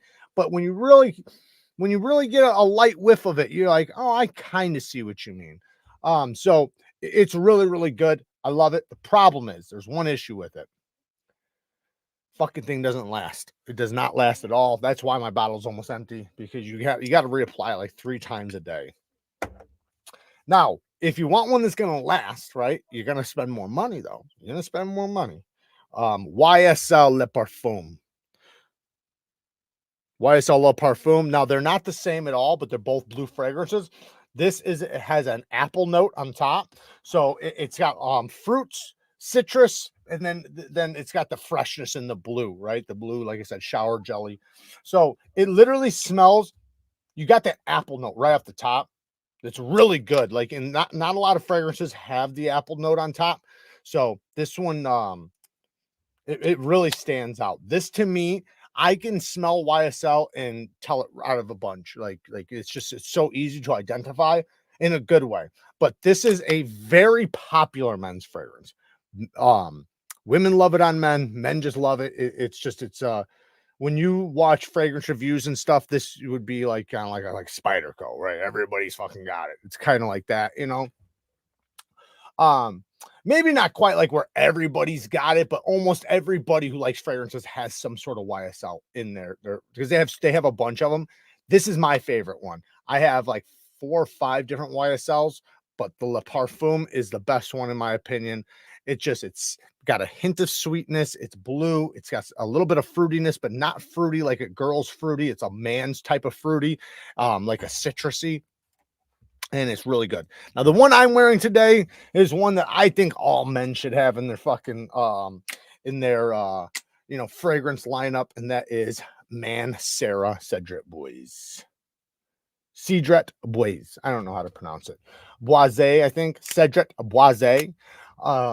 It's the EDP, and it is absolutely a banger fragrance. This is basically a Creed Aventus clone, but to me, this is even better. I love this stuff. I'm gonna actually give myself another little shot. It's heavy citrus. It's a citrus bomb, basically. It's supposed to be like a pineapple scent, but not like a pineapple like candy, but like a pineapple plant. So it's citrusy, it's earthy, it's woody, a little smoky, but very fresh, and very masculine. It smells kind of like It has a little bit of a barber shoppiness to it, but not really. Like, you would never think that, but I freaking dig it. I love it. Now, you guys remember, because Mancera is one of my favorite companies. You look at how much I've used from this stuff. I know you're looking at it like it's still a full bottle. No, it's not. This stuff is fucking nuclear. This is Red Tobacco by Mancera. I've been wearing this for the past couple days because when you spray it on, it'll last a couple days. So you might as well just reapply it. Man, this stuff is good. I freaking love it. I don't recommend anybody just buying it outright. Get a sample first because it's you're either gonna love it or hate it. This one I think everybody will like though. This basically, if you guys tried, because I know a lot of you guys tried Game Time, the Alexandria Game Time, that would be this would be Alexandria Game Time without the sweetness. If you literally took all the sweetness out of Alexandria Game Time, that's this scent, which is Creative Ventus basically. Anyways, I didn't link them or nothing, but they're all really, really good. Some clones are better than the original. Some are. Chris Jones with the 2 bones. They dread the boy. I think hit the like button, please. Yes, please hit the like button. Has a fruity note. What are we talking about? I wear the stuff I found in my grandma's knick-knack display cabinet that came in a bottle shaped like a shoe. It has a fruity note. That's cool. I wonder what it is. There's Old Spice. But yeah, man, it's I personally like because I like all different fragrances. I don't mind, like, I don't care if they're fruity, if they're sweet, if they're I like a little bit of everything because there's just different times, different moods, different, outfits, different weather, like, so there's always a difference in like what you might want to wear. Brad Lennox, thank you for the 10 memberships. I can't, oh, there it is. Thank you, brother. Oh man, holy shit, man, thank you so much. Gifted 10 Neeves Knives memberships. I do appreciate that. I think we have a members live tomorrow, don't we? Tomorrow's Sunday. Might as well do one. So maybe we'll do a members live tomorrow since we have 10 new members. Experience Precision became a member. So we already got another member. Hell yeah. That's what I'm talking about. Fuck yeah. Like I said, tomorrow, I'll go live tomorrow. We'll do a members live because we did miss the last one that we were supposed to do. I might be a little bit late, but we're going to make it happen either way. James K gifted 5 Neeves Knives. Thank you, James. You guys are awesome, man. Thank you guys. Holy shit. Lots of new members now. So good time to do a members live. I think I'll save it for tomorrow when we're live. Couple fragrance questions. Does cologne get bad after a few years? How many sprays is the right amount? Thanks, Jared. So no. So yes, it gets better with age. So this is the way it goes. Fragrances get better and then they drop off and they get bad. So I don't know the time. It just depends on the fragrance, depends on the temperature you keep it in. If you keep it in a nice cool place out of the sun, then it'll last a lot longer. Theoretically, it could last you 15, 20 years. But there's going to be a time limit where it gets like better and better and better and better. Then all of a sudden it's going to teeter out and it's going to start dropping and start losing potency. It won't last as long. The oils in it'll break down basically.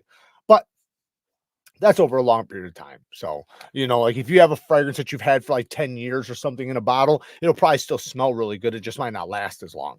Now, as far as how many sprays, it depends on the scent.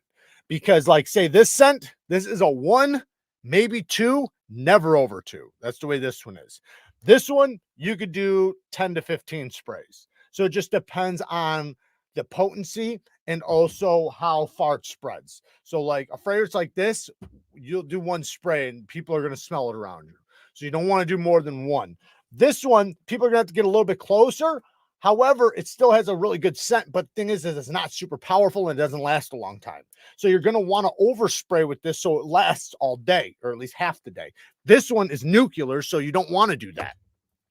So it just depends. And also depends on where you're going and what you're doing. Like if I was going to go to the office, I would give myself 2 sprays on the chest.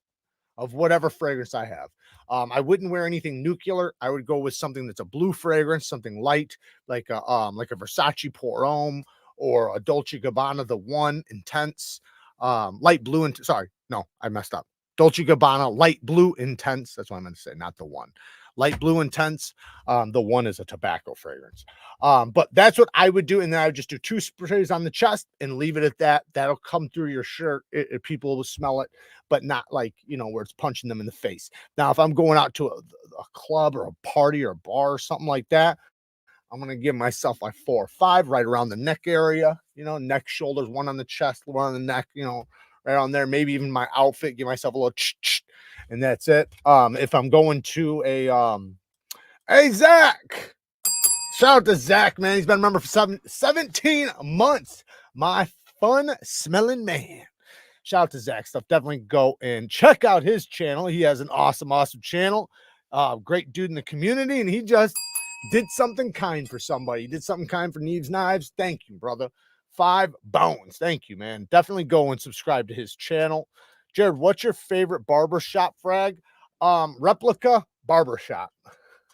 It's literally it smells like it's as close as you can get to any barbershop fragrance or any fragrance that's supposed to smell like a barbershop is Replica barbershop. Now, I have other fragrances that I say are barbershop-y, but they don't smell identical to a barbershop. So it just depends on what you're looking for. If you're looking for something that has a barbershop-iness to it, but still a little bit different, then I would say Rojas, Rochas, is a really good one. Rojas.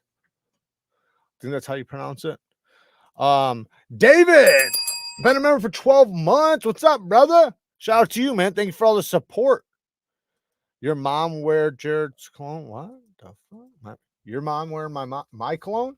Anyone familiar with cologne named Cuba? It comes in a bottle. Looks like, yeah, I actually showed it. I'm not a fan of it, but Bones Jones, 2 Bones Jones sent me a bottle of it.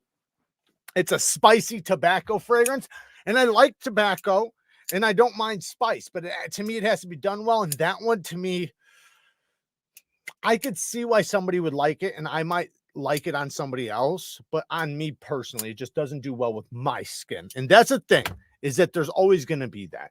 Your skin, your personality, all of that is going to depend on the scent that you wear. There's certain fragrances, like say, that everybody's going to love, right? There's certain fragrances that everybody's going to love, but then there's going to be some that people are going to love or hate, right? There's going to be some that, you know, it's got to be for you. But usually the most desired fragrances are just that. They're niche, they're specific, they're not considered mass appealing. And there's a reason for that. The reason is because they are making a certain fragrance for a certain crowd. And that crowd is like the fragrance crowd, crowds that like something different. They want something unique. They want something special. And they will go all in on the niche fragrances. They won't buy mass appealing fragrances. Like people in the fragrance community, they'll buy them, but not like they will niche fragrances.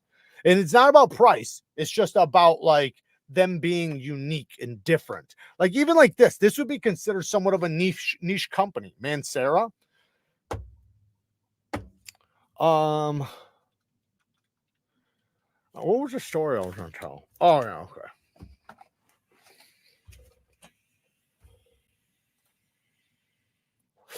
Masculine Purell by Mason Francis Kurdishan.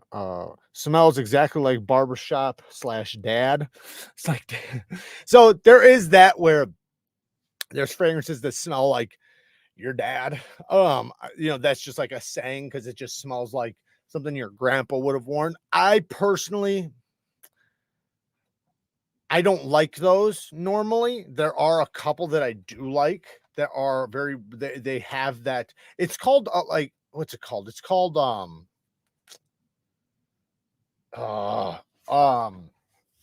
dang it. A mature fragrance. Sorry. It's called a mature fragrance. So like, if you ever hear me say this is a very mature fragrance, that's what it's more for, like a little bit of an older crowd. It's going to appeal to them more. Then there's, you know, ones that are more youthful, right? So I tend to like the ones that are a little more youthful, but I also don't mind a blend of both, but I don't like to go all the way over to the one side of it being, you know, a little bit too old like, because the fragrances now are way different than they used to be.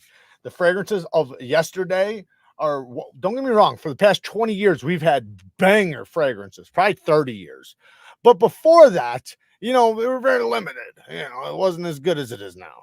Hands down, best cologne, Creed Virgin Island Water. See, I that stuff was okay. I wasn't like the biggest fan of it.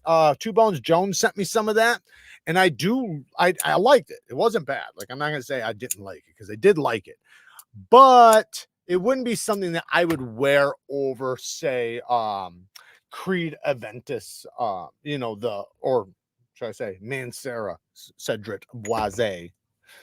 But I wrote down, didn't I just see something come in? Any thoughts on particle gravite? Just picked some up and liking it. I don't know about that one. That Cuba cologne is just one of those that just makes me feel safe when I smell it, like around my phone.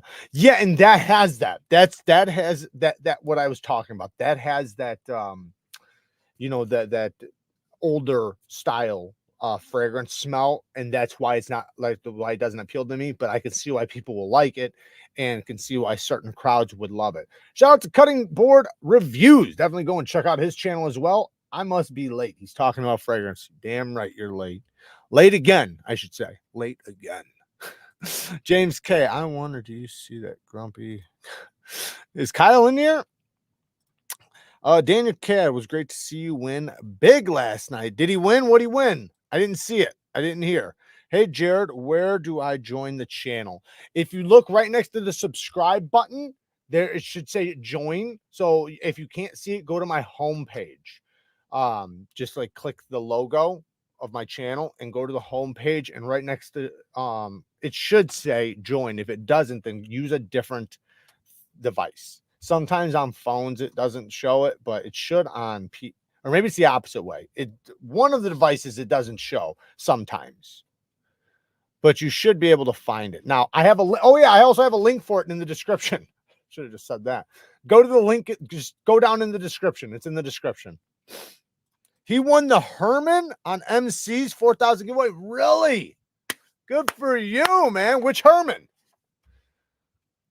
Which Herman? I'm very curious. Which one did he win? Which Herman? Which Herman? I want to know. Good for you, man. Shout out to Dan Cad, man. He fucking just won something badass. That's a good win, man. That's a great win.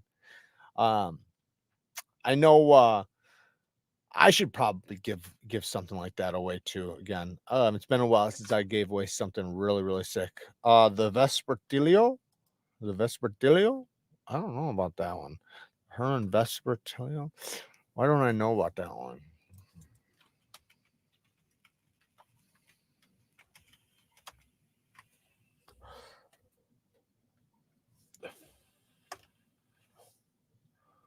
Nice. Yeah, there it is. All right. Oh, okay. Yeah. Very cool, man. Good for you. Good for you on the win, man. That's an awesome win. Definitely an awesome win. I still got a Christmas gift from over 10 years ago. It's Avon Wild Country. Still smells. There you go. Yeah, I have some that I've had for 15 years. Just some cheapies too, and they still smell really good. They don't last at all. They literally die down like after an hour, but you know, they still smell. I'm hunting the Vespertillo Herman. Maybe I'm spelling it wrong. I doubt it. You're just fine. Maybe I'm pronouncing it wrong. And the Herman wasn't even the top knife he gave away. MC also gave away a custom from South Africa. Very cool. Hell yeah, that's badass. Yeah, he hit 400K, man. Shout out to him, man. Congrats to him.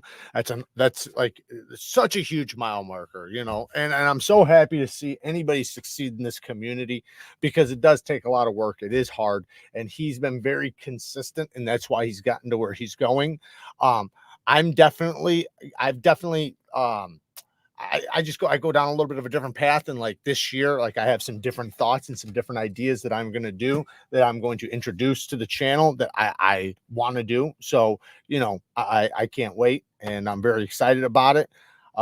And hopefully it'll be good for the channel. You know, if it's not, at the very least, I'll enjoy doing it and having fun. I think it will, though. I have a feeling that it's going to do very well for the channel, but we'll see. But I'm always rooting for everybody in the community, you know, and MC has, you know, really kicked ass, and he's put in a lot of work, and he deserves everything he gets. Jared, I wouldn't mind your opinion on my video about improving WorkSharp Precision Pro when you have a chance. I'll have to check it out. But the way to improve it, man, get the stone holder and get the new stones. That's what I did. I think if you're good, I'd say so there's the pro and then the precision. I'd say either one, doesn't matter if you have the precision or the pro.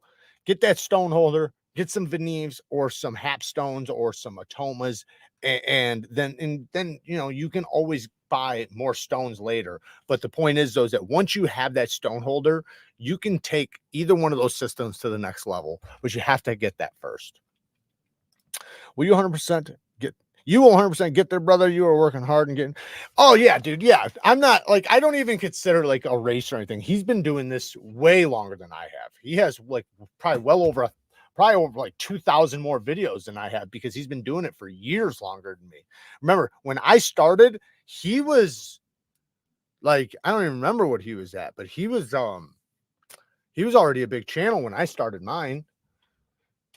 At least in my opinion, you know, watching him. So, and you know, but he was kicking ass, and he hasn't stopped. So, you know, he deserves everything he gets, man. 400K, man. That's a badass achievement for any knife channel, for any EDC channel, for any channel, period. Any channel, even the most popular channels on the planet. Like, I even look at mine sometimes. I went into a musician's thing the other day, very popular musician, and they didn't have half the followers I had. I was like, what the fuck? Like, it blows your mind, you know, when you really think about it. Like, that's a lot of people. And because you got to understand that, here's the thing that you don't understand, that most people don't, unless they have a channel. 80% of people that watch your channel are not subscribed. And that's for almost every channel. But yes, please hit the like button. I do definitely appreciate it. Help me get to MC's level. I was very surprised to see that MC's most popular video don't even touch 1 million views, and Jared has several videos way over. No, he has some over 1 million. I think maybe I'm wrong. I thought he had one like 1.5 million, but yeah, I got multiple over 1 million views, and I got more coming that are going to be way over 1 million. I'm fucking going to kick ass. I'm always trying to kick ass, but I'm always trying different recipes. I don't like being put in a box. I can't stand that. I don't like the thought of somebody thinking about my channel and just throwing me over here in this box and saying, this is what I do. I'll trick you. So I'll wind up doing something really weird, so that you never know what but I also want you to know what you're getting, right? You know what you're coming for, you know what you're getting, but that doesn't mean you know how I'm going to deliver it. Like, basically, like, I have a lot of plans on doing some really not just controlled tests, but really in-depth stuff with like a lot of information packed into it, and then being able to break it down into shorts too, so that I can take and use the shorts to my benefit and attract people to the full-length videos, and then maybe even use them also on Instagram and stuff. And you know, I can use the stores to link the products and shit like that. But I want to get very much in depth, and to where people come and want to watch the entire video, right? They don't want to skip, they don't want to pass anything because of the information that they're getting. I think that's very important when you're watching videos, to really care about the information you're going to get. You're more likely to click and things like that. But thing is, those videos take a lot longer, like a lot longer. Like, anytime you do videos like that, you can't do one a day, right? You can if you're, you know, if you got it, like, you know, like if you've been working on a bunch and then you, over a week, you make 3 videos, then you can drop one a day. But you can't make one every day, like, or, you know, 2, you know, like I try to do 2 videos a day. But you notice I didn't post today. I didn't post yesterday either. Oh wait, No, I did post yesterday. I didn't post today though. So I'm backed up, but that's because I'm working on a fucking video that's super long and takes a lot of work. I edit my videos, so I do quite a bit more. Um, but I do also think that in the long run, it'll pay off. And that's what I want, you know. And I think that if I pack a lot of information into videos, I do think that in the long run, it'll pay off even more. You know, like maybe at first it'll like things will slow down because I won't be able to post as much, but the videos I do post will get more traction and will move along faster. And that's the plan. Jared, I just picked up a mini Aries flipper. Good for you. I actually prefer it over the Rosie. Which do you think is better? I wish it was the non-flipper mini ears. I don't know, man. They're both really good. I like them both. I like them both. The mini Aries is dope as shit. I do agree with you though that I would want it to be the flipperless one. You could always delete it, but the Rosie is, I like that double detent that the Rosie has. That the Rosie has such a crispy reverse flick that it kind of reminds you of like the original Winter Blades Factor, you know, because of that super crispy breaking detent. James K with another 5 bones. Jared has taught me so much. For example, it's much less creepy to say, have a nice day than enjoy the next 24 hours. Thank you, James. I appreciate it, brother. That's hilarious. Quality content doesn't pay off. Even spending more time on thumbnails does more than not. Yes, sometimes I'll watch that video over the other. Yeah, well, the most important part is thumbnails and titles. That's the most important part to any video. The second part is what you make, right? The second most important part is the video itself. Anybody who thinks it's the video, it's not. It's really not. Get rid of that fucking thought process if you're making videos. Throw that away, because here's the point. The best video in the world right now, literally the best video on YouTube that has the potential to have the most views on the planet, has fucking 10 views on it. And the reason why is because the thumbnail and title sucked so bad nobody would click on it. And those are your impressions, right? You have impressions, you have click-through ratio. That is what you want to maximize, because if you can't get them to watch, it doesn't matter what you've made. It doesn't matter the video you made if they haven't watched or clicked. So your first goal is to get them to click and watch, right? So see what you're going to get, then provide them the content. And I'm not arguing to deliver bad content. I'm saying make good content. But the first and most important thing is the title and thumbnail. Then you make, and like, if you listen to any of the big channels, and I've studied this for a long time, all the gigantic channels, the ones that have viral videos constantly, they all say the same thing, that they don't even they don't even think of making the video until they have an idea and made a thumbnail and a title. Then they make the video. So they work on making sure they have a viral video for clicks and views. Then they worry about creating a viral video. Anyways, let's talk about story time. So story time is actually back in the day from high school. So we're going to go to high school. But this story is actually going to go from way before that, because it doesn't have to do with just me. So when I was in high school, I'm trying to think of how I should start this. I guess I'll just start it where I was gonna. So when I was in high school, we had this security guard, right? It was the only guy. He was the guy who carried a gun, right? So he's a security guard in the school. This tall, skinny black guy, and he was the security guard in the school. Anyways, so I think he was the only guy that was allowed to carry a gun in the school, unless if like police came or whatever. But it made it to where we had an armed guard, you know, because there was a lot of violence in the school. So, you know, they were trying to, and, you know, people did get caught with guns and shit. You know, I remember one kid that got caught with a gun in school. Anyways, I wound up getting in trouble. Actually, before I say that, my sister had gotten in trouble, and she went to high school before me because she's a little bit older. And she told me when she got in trouble how the security guard came up to her and wound up letting her go for the reason I'm about to say, right? And she told me about it. I was like, really? I was like, wow, that's weird. I never heard that story, right? So when I went there, I got in trouble, and he wound up coming up to me. And then when he heard my name, he looked at me, and he was like, you know, he asked me about my family, right? And you know, I told him like, yeah, you know, I'm obviously a Neve, whatever. And he was like, he said something like about like letting me go, and he said something about like my dad. I think he was specifically talking about my uncle, but he was saying my dad had saved his life when him and his brother were kids, or were younger, not kids, but younger. And I was super confused, right? I remember my sister saying it, you know, but he was telling me about it. So I was like, I'm going to bring this to my dad. Like, you know, what the fuck is he going to say about it? And he was kind of confused too. He's like, and then he thought about it. He's like, oh shit.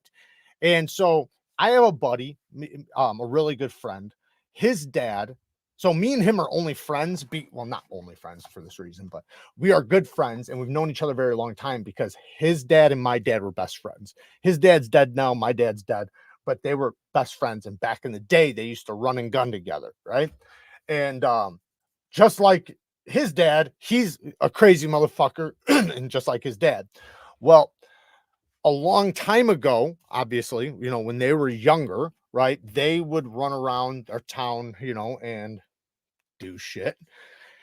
And the security guard and his brother, I guess, were like in their neighborhood or something like that. I'm not 100% sure exactly the reasons why. It might have had a little bit to do with race. I'm not sure. But dude's dad shot his brother. So shot his brother in the ass and came up to him and was gonna shoot both of them in the fucking head, and was crazy enough to do it too. Like this, you know, and I know his son very well, so I know, you know. Anyways, and my dad was kind of the same way too, but I guess my dad and I think my dad and uncle stopped him from shooting the dude. Well, he already shot the guy, but shooting the other guy and killing them both, right? Because he only had an ass wound, so it wasn't that big of a deal.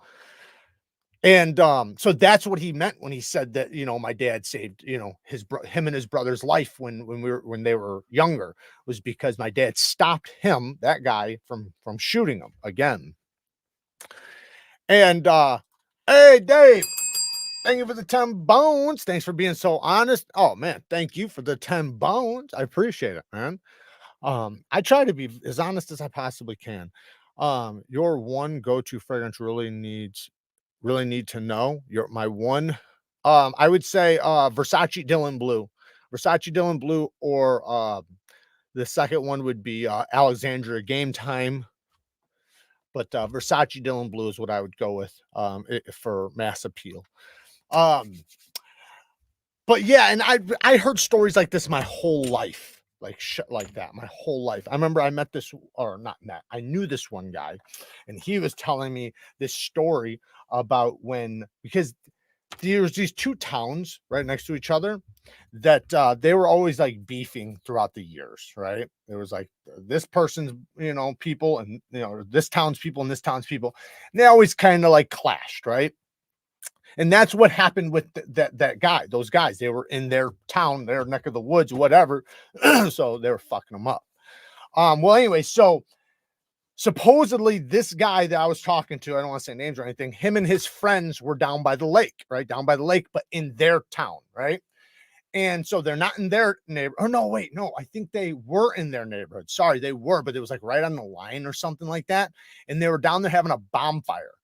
And so they're down there at a bonfire. They're all wrapped around a fire, right? You know, sitting there having fun. And all of a sudden they hear a truck. And he said this is the first time he ever seen my dad. They heard like a truck, like what, like coming through. And they said they looked over, and here's my dad jumping over this berm, and in this Bronco, this brown Bronco, jumping over this thing. And he literally was trying to run them over. He was trying to kill them.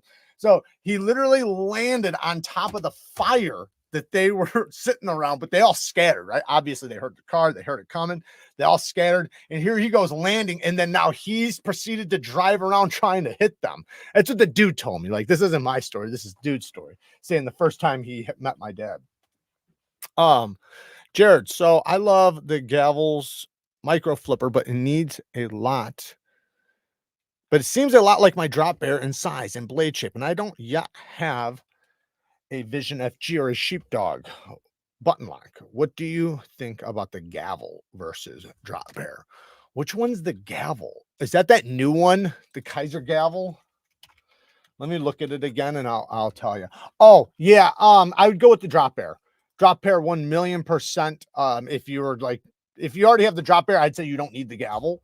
The drop bear is a lot better though. Yeah, 100% better, especially if you have the aluminum version. What stone holder and stones do I need to upgrade my work sharp precision? I'll show you. So you make sure when you buy this, you use my HAPSTONE link down in the description. It's literally in the description, but I'm going to show you. So you go over here after you click on my HAPSTONE link, you'll see this, and then go to accessories. You can go to clamps and then scroll down. You can also just type in work sharp, but here, so this is for the precision right here. And you can see because there's 6-inch and 4-inch. So the 4-inch is for the precision, the 6-inch is for the pro. So you can go over here, and this one's for a KME. So you can use a 6-inch stone, but you know, I don't even think that supports it very much, but this will. So I have this already, so I know it works very well. This is what I use on my work sharp. I also have the other one for the smaller one, but this is the one you want for the pro. And like I said, the other one you want for the 4-inch for the precision. So it just depends on which one you have. But right here, that's where you go. 23 bucks. Get yourself that. That will allow you to use any stone. Any stone. You can use any company. So you can use VOSTEED, you can use Atomas, you can use HAPSTONEs, you can use fucking whatever you want to use. Because all the companies that make stones, that will fit. Because it's a spring, so it actually adjusts. So like say if one stone's a little bit smaller than another, it doesn't matter. It'll still fit. And then say if one has edges and one doesn't, it don't matter. It'll still fit. So like say if you like, I have VOSTEEDs that are just square, and then I have other stones that have a plate at the bottom. It doesn't matter. I can use either one because it's a universal clamp. That's the problem with the work sharp shit. And I said this to them. In my video I said it. I told them people are going to make aftermarket parts for this because you don't have. What's up, baby? I have a question. What's the question? Sorry, I can't wait. Okay. Hi, first of all. When people wear leather jackets, like real ones, do you size them up still? You mean to fight them? What are you talking about? No. When you buy a leather jacket. Oh, size up. Do you size it up? I thought you Think? like sizing a man up. No. Okay. Oh, I did because I said when men wear leather jackets, do you size? Yeah, do I size them Oh up? my God, you took that so weird. So what do you mean? So do they get sizes bigger to make sure they fit? Bigger to make sure it fits with a leather jacket, or do you It depends on the company. Depends on the company, but I would say that like if you're normally a large, would you get an extra large? Yes, if I'm planning on wearing sweaters underneath. So this is the thing. It depends on the leather coat because like so they have like the say biker jackets, right? That are more tight. They're more tight fit and they're shorter. Then there's the bigger ones that go down, past your hips that are a little bit baggier. So it depends on which fit it is, and then also what you plan on wearing underneath it. If you just plan on wearing a jacket over like a button up, and that's how you're normally going to wear it, then you want to get the size you are. Is that what you mostly No, do? I usually go up because I wear hoodies under mine. Well, yeah, it's cold here, I guess. Yeah. So it would depend on where they live then. Yeah. Okay, I guess that's fair. I feel like I had one more question. Everybody's saying hi. Hi. Yes, Todd, you're right. Yeah, Gritomatic also had one. They also had one, but I think it's the same one. It's literally the same one. So you can go from the HAPSTONE, or if you use the Gritomatic, I have a Gritomatic link, but it's linked into my Amazon storage. So you have to go to my Amazon store and just type in the search bar Gritomatic. It's just like it sounds. Gritomatic. Type that in, and their store will pop up, and you can get the clamp there too. You might be able to get it a little bit cheaper. I'm not sure. I don't think so. I think it's the same. It might be 15 bucks. Let me just look really quick.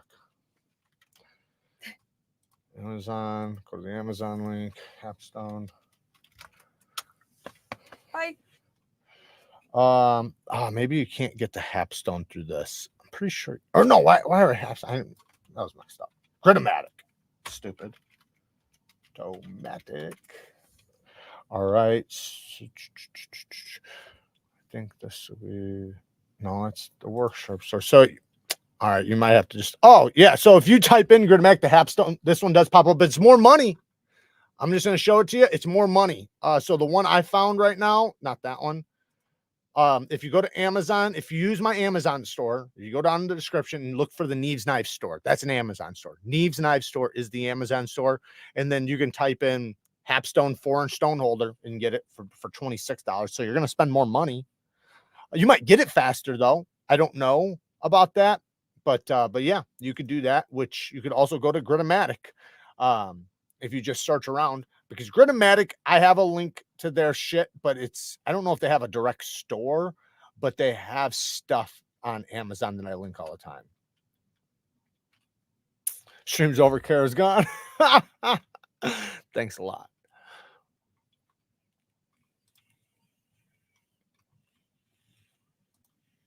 I have the leather coat, just like Mark Wahlberg in Max Payne movie. It's dope.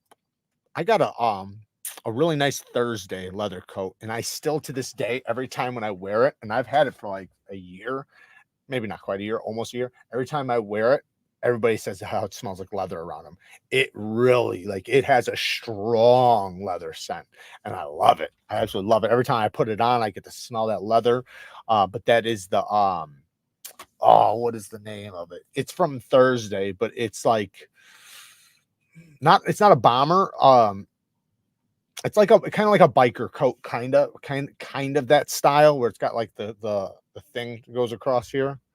I'm hoping Noah will drop scales for my voodoo. Why is he planning on dropping scales? Is he actually going to drop scales for the voodoo? I have a voodoo I was thinking about selling. Have you been staying warm? We had a big cold going on around here. Yeah, it snowed today. It's been nice as fuck, but today it snowed. So we have about an inch out there, maybe an inch and a half. But no, it's been very nice, but not today. So I have leather members only jacket. I'm selling my voodoo as well. Which 4-inch stones to start with? Well, it depends on your price. What do you have for income? Because if you want to get the best, get VOSTEED. If you don't want to get the best and you want to get the best for the money, then I would say get a Toma or HAPSTONE. The HAPSTONE starter stones are really good. I'm not sure if they have them for 6-inch though, or for 4-inch. So a Toma. Go with a Toma. Get the 140 to 400, and then let me see what else they have. I'll just show you. But if you have the money, get the VOSTEED, but you don't have to get the VOSTEED if you can just get these. A Toma 140, you got the 400 and the 1200. You want something in between there. But if you just look, you'll see there's all kinds of stuff. So just look for 4-inch diamonds. It's not that big of a deal. It's diamonds. So the thing is, though, is that if you go really cheap, yeah, they're going to wear out fast. So the more you spend, if you spend just a little bit more, right? Like, these are expensive. I know it's $50 for a stone. Like, that doesn't even fucking make sense. Like, that's crazy, because that's how much my big plate is from a Toma. So I understand that's expensive, but you can find better deals on better stuff. Go to, oh, here you go. Go to Gritomatic. Let me just look really quick. So if we go to Gritomatic, that's still Amazon. So if we go to Gritomatic, let's see what they have. Oh, 4-inch stones. So here we have 4-inch stones. You want diamond. They have the VOSTEED, but they only have certain grits, and they are for $34. So they're even cheaper than the Atomas. So I would go, if you're going to get some, go with the, you got the Scorpions, which are good. The Cerberus dogs are good. I think, oh no, don't get the Scorpions. I think they're one-sided. You want the double-sided. Yeah, you want this one. So you want the dogs. That's what you want. You want the dogs. Get the dogs. Woo-hoo. And then the dogs have every grit you need. So you're going to spend 30, 60, 90 bucks. Well, maybe about $100. So you're going to want to get the 100/240, the 400, or sorry, damn, It sucks they have it like this because you want the 240 and the 400, the 800 and the 1200. That's what you want. So the 100, 240. So you already got the 240. So the 400, 800, and then the 800. Oh, damn it. The 1200, yeah. So just go with the 100, 140, the 400, 800, and then the 1200, 1500. Just do that because you have all the stones you need there. You can go from a coarse all the way up to a polished edge. Now, I would recommend that you get some sort of diamond plate like an, oh, they got the Atomas right here for 45. I guess that's pretty close. Same thing, $50. So, but I would recommend that you do still get one diamond plate that's very, like you could even get, there's something called the Beast. It's a 50 grit diamond stone and it's a 4-inch stone. I have one and it is very fucking aggressive, but it'll work for reprofiling thick stuff. And you, especially when you're using a 4-inch, anybody who has a 4-inch stone, find the most aggressive diamond plate you can find, like a Beast 50 or a Toma 140, because you only have a 4-inch stone to begin with. So it's going to take so long for you to sharpen. So in order to be faster and more efficient, you need something super coarse, reprofiled, then your other stones will go fast. What's up, baby? I have one more question for you. Okay. Okay. If you had to pick, would you choose masculine fragrances that are sophisticated and multifaceted in their notes, or would you choose like clean, sporty fragrances? Say that again. If you had to choose between the two, would you choose men's fragrances? Like if this is all you were going to get for a while, would you choose masculine fragrances that are more like sophisticated, businessmen like multifaceted notes, a little bit more complex, a little bit more designer-esque? No, right? I'd go with a freshie. I'd go with the freshies. I'd go with the really? I blue. thought you were into all the unique niche shit. I am, but I'm thinking of something that's versatile. If I can only have one, that means I have to be versatile. A niche thing will only be good for certain things. Like I would never want to wear like this if you're just every trying day. them, not like a fucking life or death commitment. But well, I'm just thinking of the mass appealing, right? Like say if I yourself. I don't care about I would still I would go with a blend then. I would go with a blend. No, you can't. Why? They make those. That's what they make. No. I'm asking, if you had to pick, would you pick like if you were gonna buy a fragrance right now and they were like you could choose between the two, what would you want more of? It depends, because there's so, I don't know. It depends on the fragrance. Like it depends on the brand. Depends on a lot of things. Yeah, that's like saying like, what knife do you want? It's like me saying if I was gonna send you a knife every month, would you rather have, I would want it different every month. Well, the knife's gonna be different every month, but like, Okay. would you rather have Tontos or fucking drop points?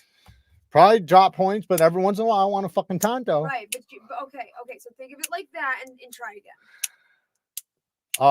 Freshie. Or what are you asking me if I want niche or mass appealing? Is that what you're asking me? Pretty much, yeah. Okay. But not even niche, because it's then like, I'd probably go niche. Okay. Because I have a lot of mass appealing fragrances. So hey mother. Mwah. Save this for Neeves Knows channel. Yes, save this for that channel. Exactly.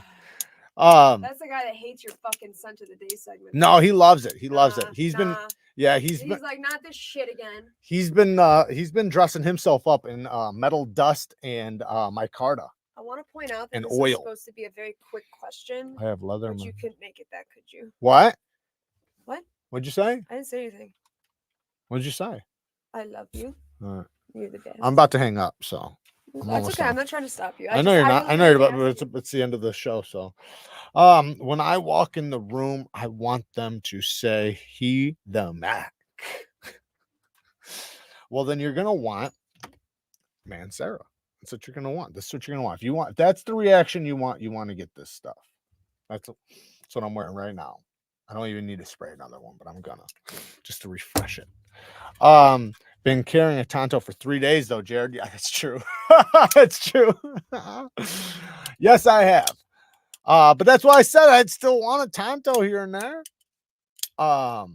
Anyways, let's shoot the shit for about 5 more minutes and then we'll get the fuck out of here. So what do you guys want to talk about? You guys name the topic and we'll talk about it. Whatever it is, I don't give a shit. I'm pretty much open to conversation. There's not many. I mean, I don't know. Maybe you guys go on more lives than I do from knife channels, but I kind of feel like there's not very many knife channels that really get into the weeds like I do and are willing to talk about anything like I am. I feel like a lot of them are very limited in what they're willing to talk about. Like obviously we're knife guys, so we're gonna want to, you know, try to keep it to knives as much as possible. But for me, I don't really care. Like I don't mind, you know, just shooting the shit about whatever, and also knives at the same time. Like it's very easy to talk about 5 things at once, right? What are we sharpening tomorrow? I don't know yet. I thought about resharpening that the Rex45 from Kizer. Maybe I don't know because there's some things I need to sharpen, but I'll need to record them. So it wouldn't be fair to you guys for me to be sitting there working on a camera at the same time while we're doing that. So I'll probably just find something that I need a new edge on. Maybe we'll do the Nefarious. And maybe I'll still set off my phone and just record a little short of it or something while we're filming. But I do need to sharpen this one. It still is holding an edge really well, man. I think they did a good job with this 20 CV because this stuff has honed it back like 5 times for me, maybe even more. I'm not sure, but I've honed it at least 5 times. And it's still sticky sharp. And it's not that I haven't been using it. I mean, because I've absolutely been using it. I mean, it is... I mean, it sounds a little bit rough, but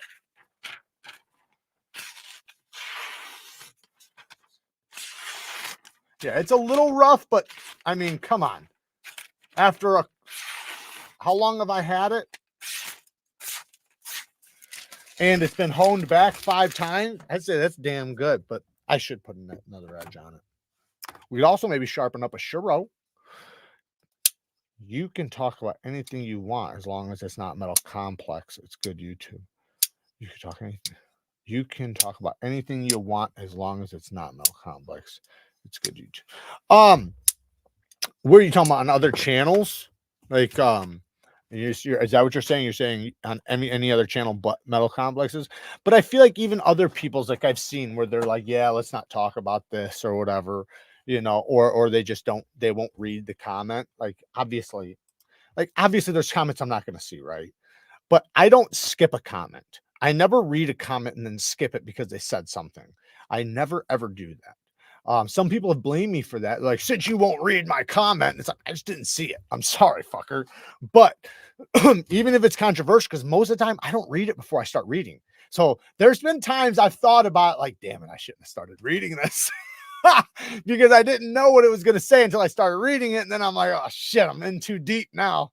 They've already heard me read half of it. I gotta finish this shit. How does the Kizer Rex45 compare? So we talked about this earlier, actually. The whole beginning of the fucking live, that's what we talked about. But Spyderco's is a lot better. It's a lot harder. It's obviously on the softer side. But I still do have to do more testing. The testings I have done, it's okay. Like, I'm not saying it's bad. Sharpened up really well. Took an edge really well, deburred very well, was great on the stone, took a super sharp edge. But then I started testing it and the bite got knocked off really quickly, but it also might have a burnt edge because my factory edge went to shit really quick too. So it might just need a couple edges put on it. And that's why I said maybe we'll sharpen this up again to get some more, to get into some better steel. But from what I can see right now, from the first edge, which is very limited, by the way, right? That's only one edge, so I can't even really hold it against it until I do 2 or 3 edges. But I would say it's on the softer side, but it's still Rex45, so it's still a beast mode steel. What do you think about the Kunwu Tau 2 and Van Axe? I love everything Kunwu does pretty much. There's really nothing I don't like from Kunwu. I think their Van Axe is decent. Like, I haven't tested a lot of their Van Axe. I think I have 2 knives in their Van Axe. So I haven't tested them. So I have one that's been resharpened. Maybe we can sharpen that tomorrow. Which is the Padre. Somebody else sharpened this one. So I need to I can put my own edge on it. It definitely needs it. Because I've been using it. So see how their Van Axe does. I was going to take the motorcycle and ride the coast. That sounds like a damn good time. Fucking jealous. Is the Brian Brown Jaeger V3 worth it? I haven't tried it. So I can't really speak on it. Got to ask somebody who's tried it.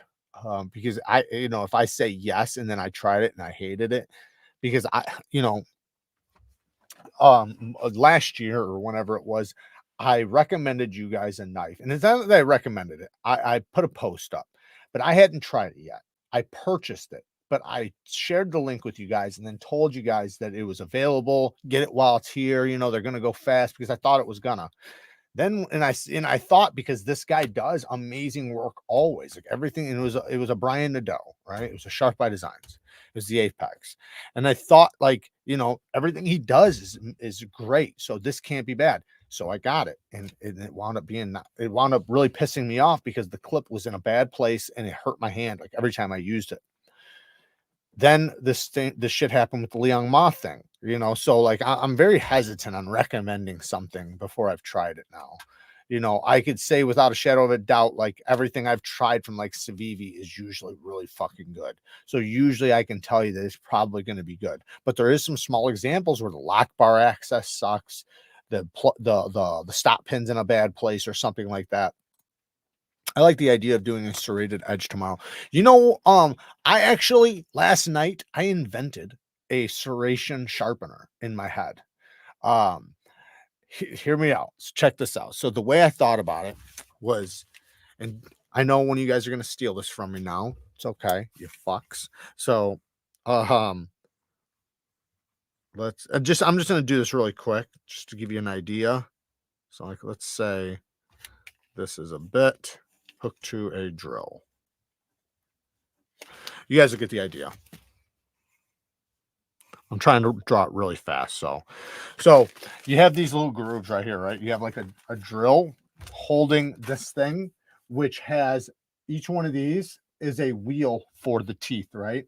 So, and then you just put in, you have a couple. So like there's 1, 2, 3 sections. So you can have a tiny section, a longer section, a very long section, and then like for like an entire blade. And you can take those off. So they all screw together, but it basically makes it to where you can, set the drill down on its side and turn the drill on and take your knife up to it and just put it up to it. And, bzzz, maybe. I think it'd work. So the Kizer Black Friday sale has to spin the wheel. So I spun, I got the $200 coupon. So about 9 minutes later, I noticed it was on a timer. I panicked, bought the Thai October. I'm loving it. The Thai October is a good one though. I'm surprised the clip hurts your tough ass hands. I know. Well, no, it was the placement. It literally got me like right in the palm of my hand every time I used it. And it was very sharp. So it's not like there's nothing you could do. Like that's one, the sensitive part of the hand, but then 2, it's sharp. So it would just, when I wrap my hands around and I try to cut with it, I can't. I feel it every time. So it's not like say a clip where it's like, oh, I notice it's there. No, it's that it's stabbing you in the hand every time you use it. So it just didn't make sense to me. Like, how did you not see this? And then I thought about like, why did I? Because I know better now, and I knew better then. Don't buy knives with clips on the spine. That's one thing I hate about the Vision, is that they put the clip up here. Like, put the clip center so that your hand can wrap around, because your hand goes around this edge, right? Your hand goes around this edge. So if the clip's there, you're going to feel it big time. But that to me is just a no-no. Don't do that. When I see that from companies now, I usually know I'm going to hate it. Now, this one was a close call, but it wound up being okay. It's just low enough. Just low enough. I still feel it. Yeah, I feel it, but they softened the edge good enough. There's no ramp right here, like like the other one, like the Apex. The Apex has a ramp right there that pokes, it goes up like that.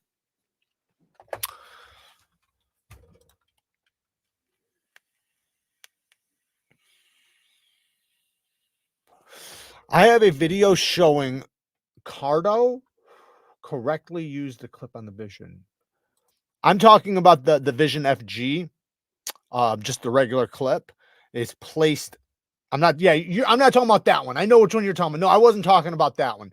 But that same thing kind of, but I'm talking about the Vision FG where the clip's placed like near the spine. I don't have it sitting here, otherwise I'd show you, but I know what you mean. That one too would probably be the same way. You know, I have that one, and yeah, it kind of is irritating in the hand as well. You like Herman. They have clips off to the side. No, what do you mean? I'm not talking about on the side. I'm talking about on the like. This is different though, because there's two things. One, it doesn't have a ramp going up, and two, these are soft. These are thin and soft. They're not all the way up at the spine, on the top of the spine. And you know, see how it cants down right here? Because it's right here that gets you, this part. So see how that part goes down? And so I don't feel the clip on. I mean, I notice it's there, but it doesn't hurt. So it does depend, right? There's going to be factors that play. But if you have a ramp, like if you have a clip like this, where it has that ramp, right? And then you put it on the spine, that's just not a good idea. And that's what the Vision FG did. That's what, you know, the Sharp by Designs did. I'll just grab it.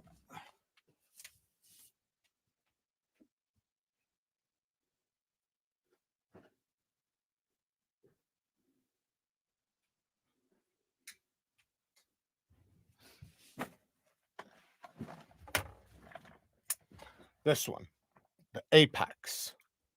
So look at the clip. See how it's directly on the spine. And then look, see that ramp right here? That thing, and also not even just that. This part right here is sharp. Like, look at this. Like you can get skin or nail, you know? Like it's sharp right there. Now, yes, I could take that off and I could grind it down on a sander or something. And maybe I should. But when I sit here and hold it in my hand, it is literally, it's painful. Like right now, watch my hand. That's what's in my hand. Watch it one more time. When I'm just sitting like this, watch when I slowly let off. Look what's happening. It's literally digging into my hand right there. It sucks. And I just don't understand how he must not have got prototypes. He must have did the Liang Ma thing where he didn't get prototypes, or he just likes to place in there, because if you notice this thing, it does the same thing, except for this one's at least more centered. It's not directly on the spine. So this one's 10 times better, 100 times better. This is comfortable. And it's kind of placed towards the spine, but kind of like the Herman, it's cants down, so it's fine. I love this knife. Such a badass knife. But that Apex, man, it's such a good knife, man. This thing, phenomenal reverse flick. You know, it's got the detent nub, great braking action. I love the blade. I love the shape. I love the design. I hate the hole, but whatever. I'm not even that worried about it. But I wish he did, because this is what he should have did. Aside from the clip, right? Obviously, he should have did something better with the clip, but he should have done inlays that did not have a hole, or you could swap them. Like, I wish you literally could order, if you could order plates or like just new inlays, I would order new inlays for this.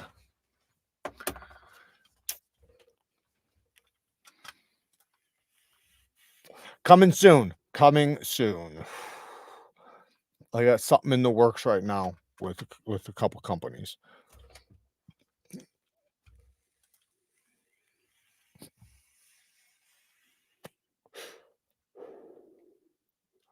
No list, just don't say birdshot.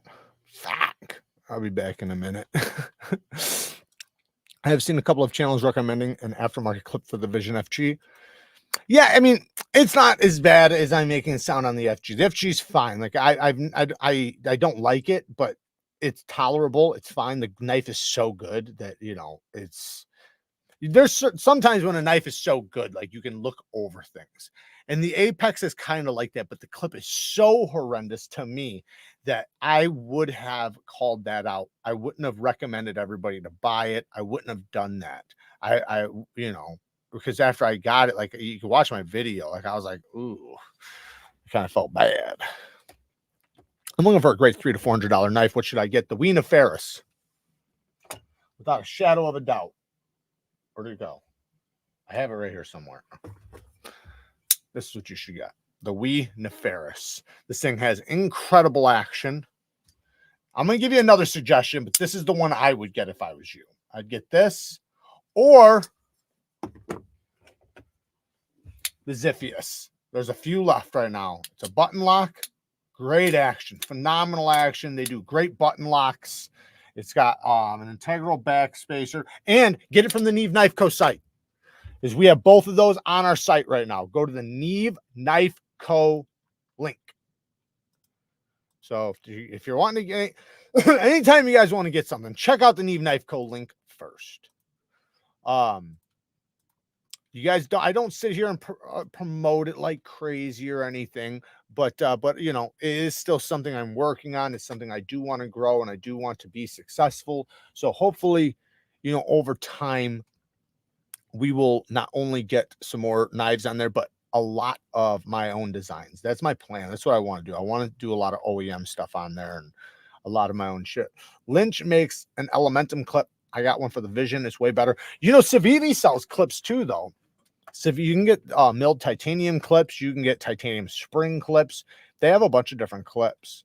Neeves, you got to carry Spyderco and you will make a fortune off me.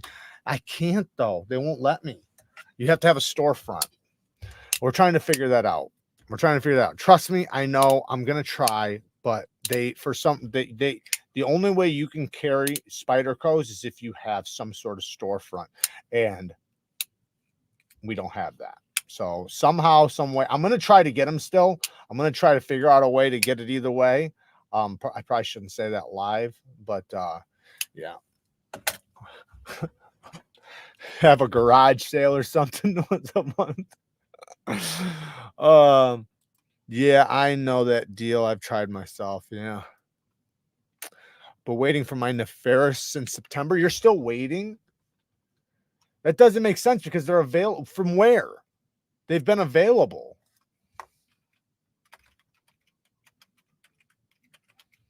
You need to get your money back, bro, because that doesn't make sense. They're available. You can get them on, Blade HQ is still saying you need to contact, you know, they only took $5 from you. Okay. They only took $5 from you. They haven't taken your money yet.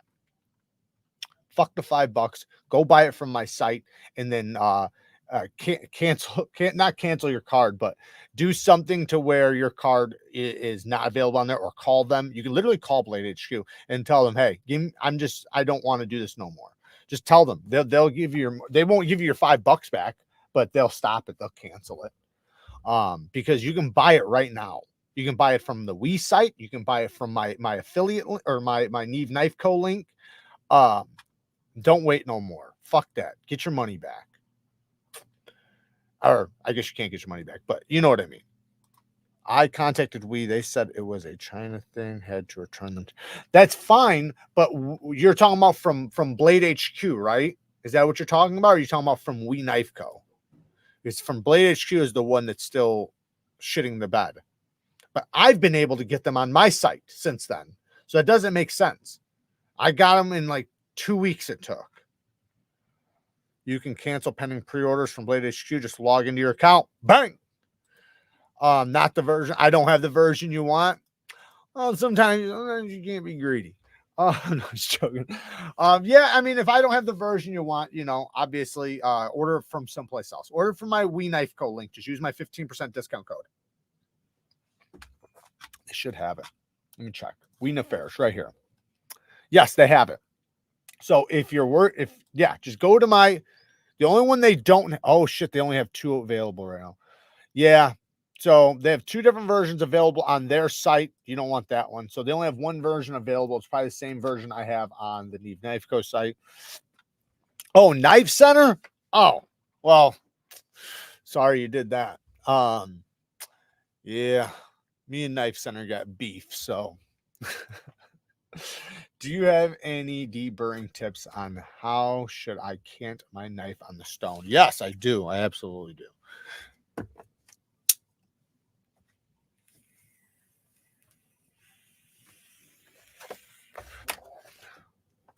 Let's pretend this is the stone. Or you know what? I'll use this. This is a stone. Hey, Tri-State. Shout out to Tri-State. Definitely go and subscribe to his channel. Give him some views and some likes. Definitely hit the like button. Leave him a damn comment, too. Shout out to Tri-State EDC. So, we have a stone here, right? Fake stone, but this is a stone. So, when you're sharpening, let's say you sharpen at this angle, right? Let's just say it's that angle, that's the angle. When you go to deburr, Your angle is not important. Well, what's important is just that you don't go lower, right? So if this was your angle, what you don't want to do is deburr lower, right? You can deburr at that angle or a tiny bit higher, because all you're trying to do is hit the apex. The thing you want to make sure you don't do is pressure. I don't care if you're using a fixed angle system. If you're using a fixed angle system, don't change the angle. Just do the same process I'm about to show you. If you're doing it freehand, you can raise your angle a little bit or keep the same angle. It doesn't matter, but you have to use no pressure. If you use pressure, then your angle will matter. So don't use pressure. Literally, you get 2-finger this fucking shit. So let the tip hit first. So if you're on a fixed angle system, do edge trailing passes, meaning start at the tip and go to the heel. You know, when you sharpen, you should sharpen from heel to tip, right? You should sharpen in the direction from heel to tip. But when you deburr, you want to go from tip to heel. You can do heel to tip, but not first. First, you do tip to heel, because you're trying to fatigue the burr, so that when you do, if you do a regular pass, it's going to strip it off. You don't want to just strip it off though, because that will leave burr. It's not good, because your burr's not fatigued. You know, you don't want to add damages to the apex by stripping a burr off before it's fatigued. So do no pressure, right? From tip to heel, just like that. Go to the other side, just like that. And what you're doing is you're flipping the burr over and over. And the stone will be able to do everything it needs to do without your help. All you have to do is hold the angle, no pressure, because the burr is like this, right? It's just like sitting on there like that. Once your stone hits, that's all it needs is to hit it, and then it's going to bend it back, right? So now it's going to be bent this way, and then you come by with your stone, hit it again. But you don't need pressure for that, because it's already, you know, it's a burr. It's a very tiny wire. So just do back and forth passes from tip to heel, very gentle on both sides, about 5 times per side, give or take. You can even do after that maybe a couple forward passes, very gentle, right? Sorry, backwards passes, and then maybe a couple forward passes. Then go to the strop. At that point, your burr should be 90% gone, and you can take your finger and go like this to check. If it feels like wet glass, that's what you want. If you feel a little bit of roughness, hit the strop either way, and then that should take care of anything remaining. That is how you do a proper burr removal and to reveal a good clean apex. But the biggest thing is fatiguing that burr first. Fatiguing it so that it goes, because think about it like a metal wire. Let's just say this is a metal wire, right? You want to bend it over, then bend it back over, then bend it back over, then bend it back over. And eventually that fucker's going to rip off. That's like the idea of a burr. Jared, can you tell if Damasteel is better than M390 LMAX? It's not. Damasteel is going to be equal to RWL34, which is CPM 154. So that's what Damasteel is going to be. You're going to have edge retention of CPM 154. LMAX and M390 are double that. S90V, even, you know, those are all super steels. RWL34, which is Damasteel, well, that's the biggest portion of Damasteel. That's the main ingredient, is a mid-grade steel. So it's just under S35VN. So you can think of it like that. There's S35VN, then 154 CM or CPM 154, and S90V and M390 and LMAX will be way above S35. But Damasteel, what the reason why it's so expensive, because unlike other Damascus, right? So a lot of Damascus, they take 2 different steels, 2 or 3 different steels, and they blend them together, right? That's Damascus. Damasteel uses powdered steel. So they take a couple different forms of powdered steel, and then they melt them together to make one billet. So while it comes out with a pattern and you wind up seeing a pattern, the 2 powdered steels are so similar that they bond into one billet, and they're not like they're not a bunch of folded steels together, right? So it's not a bunch of layers of different steels. It's one steel blended properly, but when you etch it, you can see the different designs in it.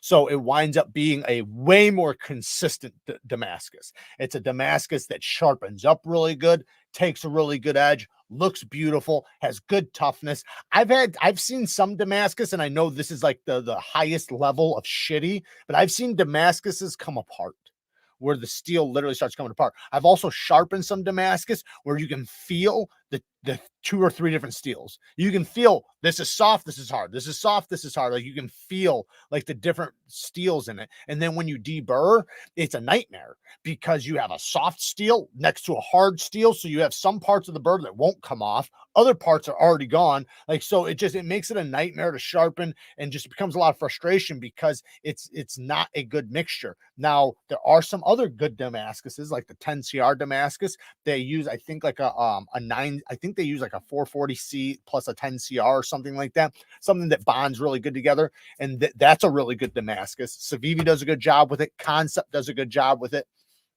But as far as Damasteel, that's the best. Now, there's a knife sitting here somewhere. I really like this knife, and I know a lot of you guys haven't tried it, and I wish you guys did, because this is such a badass knife. The Concept Arcus. This has a beautiful Damascus too, but they have it in regular steel too. But this is so slim, and the reverse flick is great. The flipper tab's great, nice and comfortable. I love this knife, and I wish more people would try it, because if they did, they would know how good this knife is, but nobody tries it, so nobody fucking knows. But it's such a good knife. And it looks good too. To me, it looks good. I love that profile, that long sheep's foot blade like that gets nice and narrow up at the tip. You know, you have a lot of control. You know, like you could trace things, you can cut sideways. You know, you just have a ton of control with a knife that's slim like this, but it's a full-size knife. Chad Nichols Damascus, yeah, I mean, that's going to be a really good Damascus too. I'm not going to argue that. But Damasteel, because Chad Nichols, yes, he does really good Damascus, but he's doing the blending, the folding of the steel, like we were just talking about, that can lead to issues. Yes, he's doing it to the best of that it could be, but Damasteel, because of the powdered metallurgy, it's just going to be more consistent. You know, it blends better. You know, it's like I said, it becomes one billet, right? Instead of a bunch of steels folded together, right? Think about that. Would you rather have one billet of M390 or a steel that has 3 different steels folded together in it, right? Because because they're not powdered metallurgy. Now, maybe he does some with powdered steels. I don't know. I don't know all what Chad Nichols does or what he puts in it or the steels that he uses. I'm sure he's got his recipes down pat, though, because he's been, you know, even when I started the community, he was the most highly regarded Damascus you could get with Chad Nichols. So I have no doubt his shit's not fucking spectacular. I've sharpened some of it and it sharpened up great. So, but I still don't know what he was using in it, though. No, I like Sanmai. Yeah, Sanmai. I think as long as Sanmai is done well, like because like the Sanmai that I have is like ZDP 189 with a jacket, right? So that stuff, yeah, that stuff's really good. But you can get that with a lot of different steels. There's a lot of different steels where the core is one steel and the outside is just a jacket. There's shit that's not even Sanmai that still does the same process, you know, where the core is just a specific steel.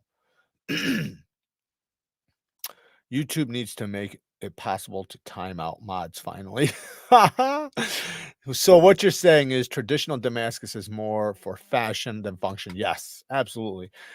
Especially like, well, this is the thing. There's going to be some people that do it really well, but you will pay for that. Then there's companies that you're getting a good price for it, Civivi, Concept, so on, that do a really good job with it, that have got a recipe down that works well, sharpens up good. It's good shit.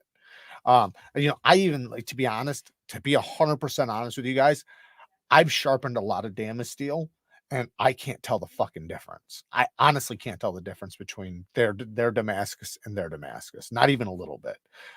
It seems like the same shit, but one is Damasteel and one is 10 CR Damascus. So that says a lot. But I've sharpened a lot of fucking shitty Damascus though. I've sharpened some Damascus that's an absolute nightmare. Like it scares you away from Damascus. Like, when you think about this, think about you getting a Damascus knife, right? And you spend some extra money and then you go to sharpen it. And for the life of you, you can't get the burr off of half the blade. Like it's just like it because during the burr process, when you develop the burr, right? Some parts of that steel is going to develop a burr faster and some slower. So you have a bigger burr in certain areas. Then when you go to deburr, the part that's smaller snaps off a little bit easier, but the part that's thicker is built up more and is folding like a damn paper clip, but it won't break. And it's just folding back and forth. And then you go to hit it with the strop, but the fucker's so big or so nasty that it just won't strip off it just becomes and then you go to use the thing. I say you get it stripped off, then you go to use the thing and you rub your nail up and down the edge like this, and you feel all the different layers. Like you feel like, oh, it's microchipping here, it's microchipping here, and it's microchipping here. I seen a Damascus where the tip would not stop breaking off. It literally would not stop breaking off. So every time, like after it got sharpened, you go to use it, bam, there goes the fucking tip, because that part of the metal, right, was the shitty steel. I've seen some really bad Damascus out there, but there's also really good. Hey, Michael Upcharge, thank you for the man. You've been a member for 20 months, man. Thank you for the support. Are there upgrades for Manix 2 lightweight Rex45? Not yet. Is all Damascus good? No. No, not yet, but there will be. It's in the process. I sent one to OG, to Original Goat, for them to make their parts for. So I don't know how long it'll take them. It could take them a while. I don't care. I'm not checking in or anything. So, however long it takes. And when they're done with it, they'll be done with it. And then they will have scales for us to buy. But I wanted to make sure that it got done. So I just said, I'll send them the knife, let them do anything they want to do to it, whatever. Fucking make some scales for these motherfuckers. Because I want some scales. I got fucking 3 of them. So I want scales for at least 1 or 2 of them. It's plenty tough enough for a folder at 64. Plenty of edge stability. The edge retention gain from 62 to 64 is significant. Very significant. The higher you go in HRC, the higher the jump. Like for an example, like 58 to 59 is going to be like this, but 60 to 61 is going to be like this. It's going to be a massive jump. My theory on Damascus: if you have plenty of hard use knives, then grab some Damascus, because why not at that point? That's not a bad way to look at it. I would say also, though, if you want Damascus, if you really like to look at Damascus, just get it from a reputable company. Don't buy Amazon shit unless if it's from Civivi, KANSEPT, or a reputable company. But I'd say as long as they're using the 10 CR Damascus, it's coming from the same companies. Granted, they might not heat treat it as well as Civivi. I think Civivi is doing a really good job. So I would point you to them. I'd point you to them or KANSEPT for the Damascus. I think both companies are doing a good job with their Damascus. And Civivi, man, their geometry's on point. They have beautiful Damascus too. Like that Vision FG, man, that's a fucking good looking knife. Let's check it out. Okay, I mean that's a gorgeous Damascus. Like if you're gonna get a Damascus,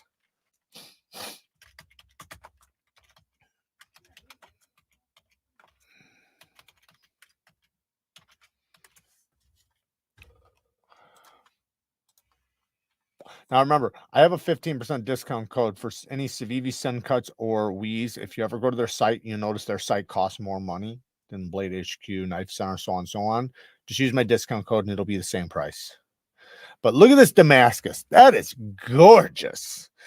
And you can see it's like a jacket. So you got this nice 10 CR popping out. I love 10 CR. And then you got this nice jacket on the spine. This stuff is like a Sanmai. It looks beautiful too. You guys see that? Yeah, you guys can see that. I love it. I think this thing looks good. I gave away my black one the other day to a really good friend.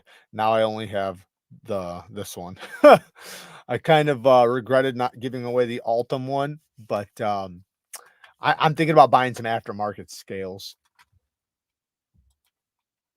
All right, guys, let's Riet's Damascus or Riet they use Damasteel. They use Damasteel. Damasteel's a company, so they're specific. So anytime you hear Damasteel, you're getting RWL34 mixture. That's the main ingredient is RWL34. So that's what you're buying, which is CPM 154 basically. So, but yeah, that's all coming from that company, which is Damasteel. They're the ones who invented that that powdered metallurgy Damascus. I want a Vision FG with the Altum scales and Damascus. Then you'd have to get 2 of them and swap the scales. You can do it. You just have to swap the scales. Demco is doing his free reign magnet cut at 62.5, which is a good compromise for a fixed blade. Yes, it is. Zero reason to even go below 62 with anything magnet cut. I agree with that. I would say if it is a fixed blade, I can understand why they would want to go to 60, maybe 60, 61. But I really don't understand why, like you said, I think Demco doing it at 62.5, that's fucking phenomenal. That's a good HRC for a fixed blade because, remember with fixed blades, you're expecting impact. You always expect impact with fixed blades, unless if it's like a light duty slicer or something, then obviously not. But anything that's going to be a tough knife, expect impact. And that's why you want to make sure you have the geometry for impact, and you can go a little bit harder on the steel as long as the geometry is on point. If you're going to go with thinner geometry, then maybe a little bit softer steel. Not like a lot, just a little bit, just to bring some toughness up. Super late, but I'll hang out for the rest of it. We're about to get out of here, Jason. I appreciate you jumping in though. But we're already 40 minutes over time. I'm sitting here shooting the shit with you guys. Same Italian company doing M398 at 62, which seems pointless to me. Love their knives, but damn, that's hard to swallow. Yeah, well, to be honest, I think that's what even Herman does theirs at is 62. The Italian companies I think was 58 to 60. That is outrageous. 62 M398. Yeah, I'd rather it be 63, 64, but 62 is still okay. But with the Italian companies that I can think of, I think they were running it at 58 to 60, which is like no bueno. I got some, man. My shit went dull instantly. Granted, I didn't sharpen it. I didn't put a fresh edge on it. It could be the factory edge. It could be burnt. It could be so many factors, but I would bet that it's the heat treatment. I'd bet money on it. Good night, guys. All right, guys. 62 is ideal for M398. Yeah. And like I said, Herman, that's what Herman does theirs at. And but I think he meant the Italian companies running the 58 to 60. But guys, I love you guys. Thank you guys for hanging out with me. Thank you guys for all the donations. Thank you guys for all the memberships. Don't forget, tomorrow we have a members Bang Gang live sharpening. We'll be sharpening some shit up live.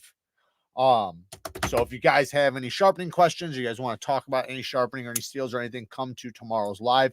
It'll probably be at 12:15 Central Time. That's usually what time we do it, 12:15 Central Time. If I'm a little bit late, don't worry about it. I'll be there. But we're gonna do it, and then also for the patrons, whoever is a Patreon, if you're still a Patreon, definitely watch out for the giveaway video that'll be going up tomorrow. And if you're not a Patreon anymore, but you're still in the giveaway, I already seen your guys' emails, so I have your guys' emails so I can email you. So, all right, guys, work hard, stay tough. Society's relying on you. Until next time, peace.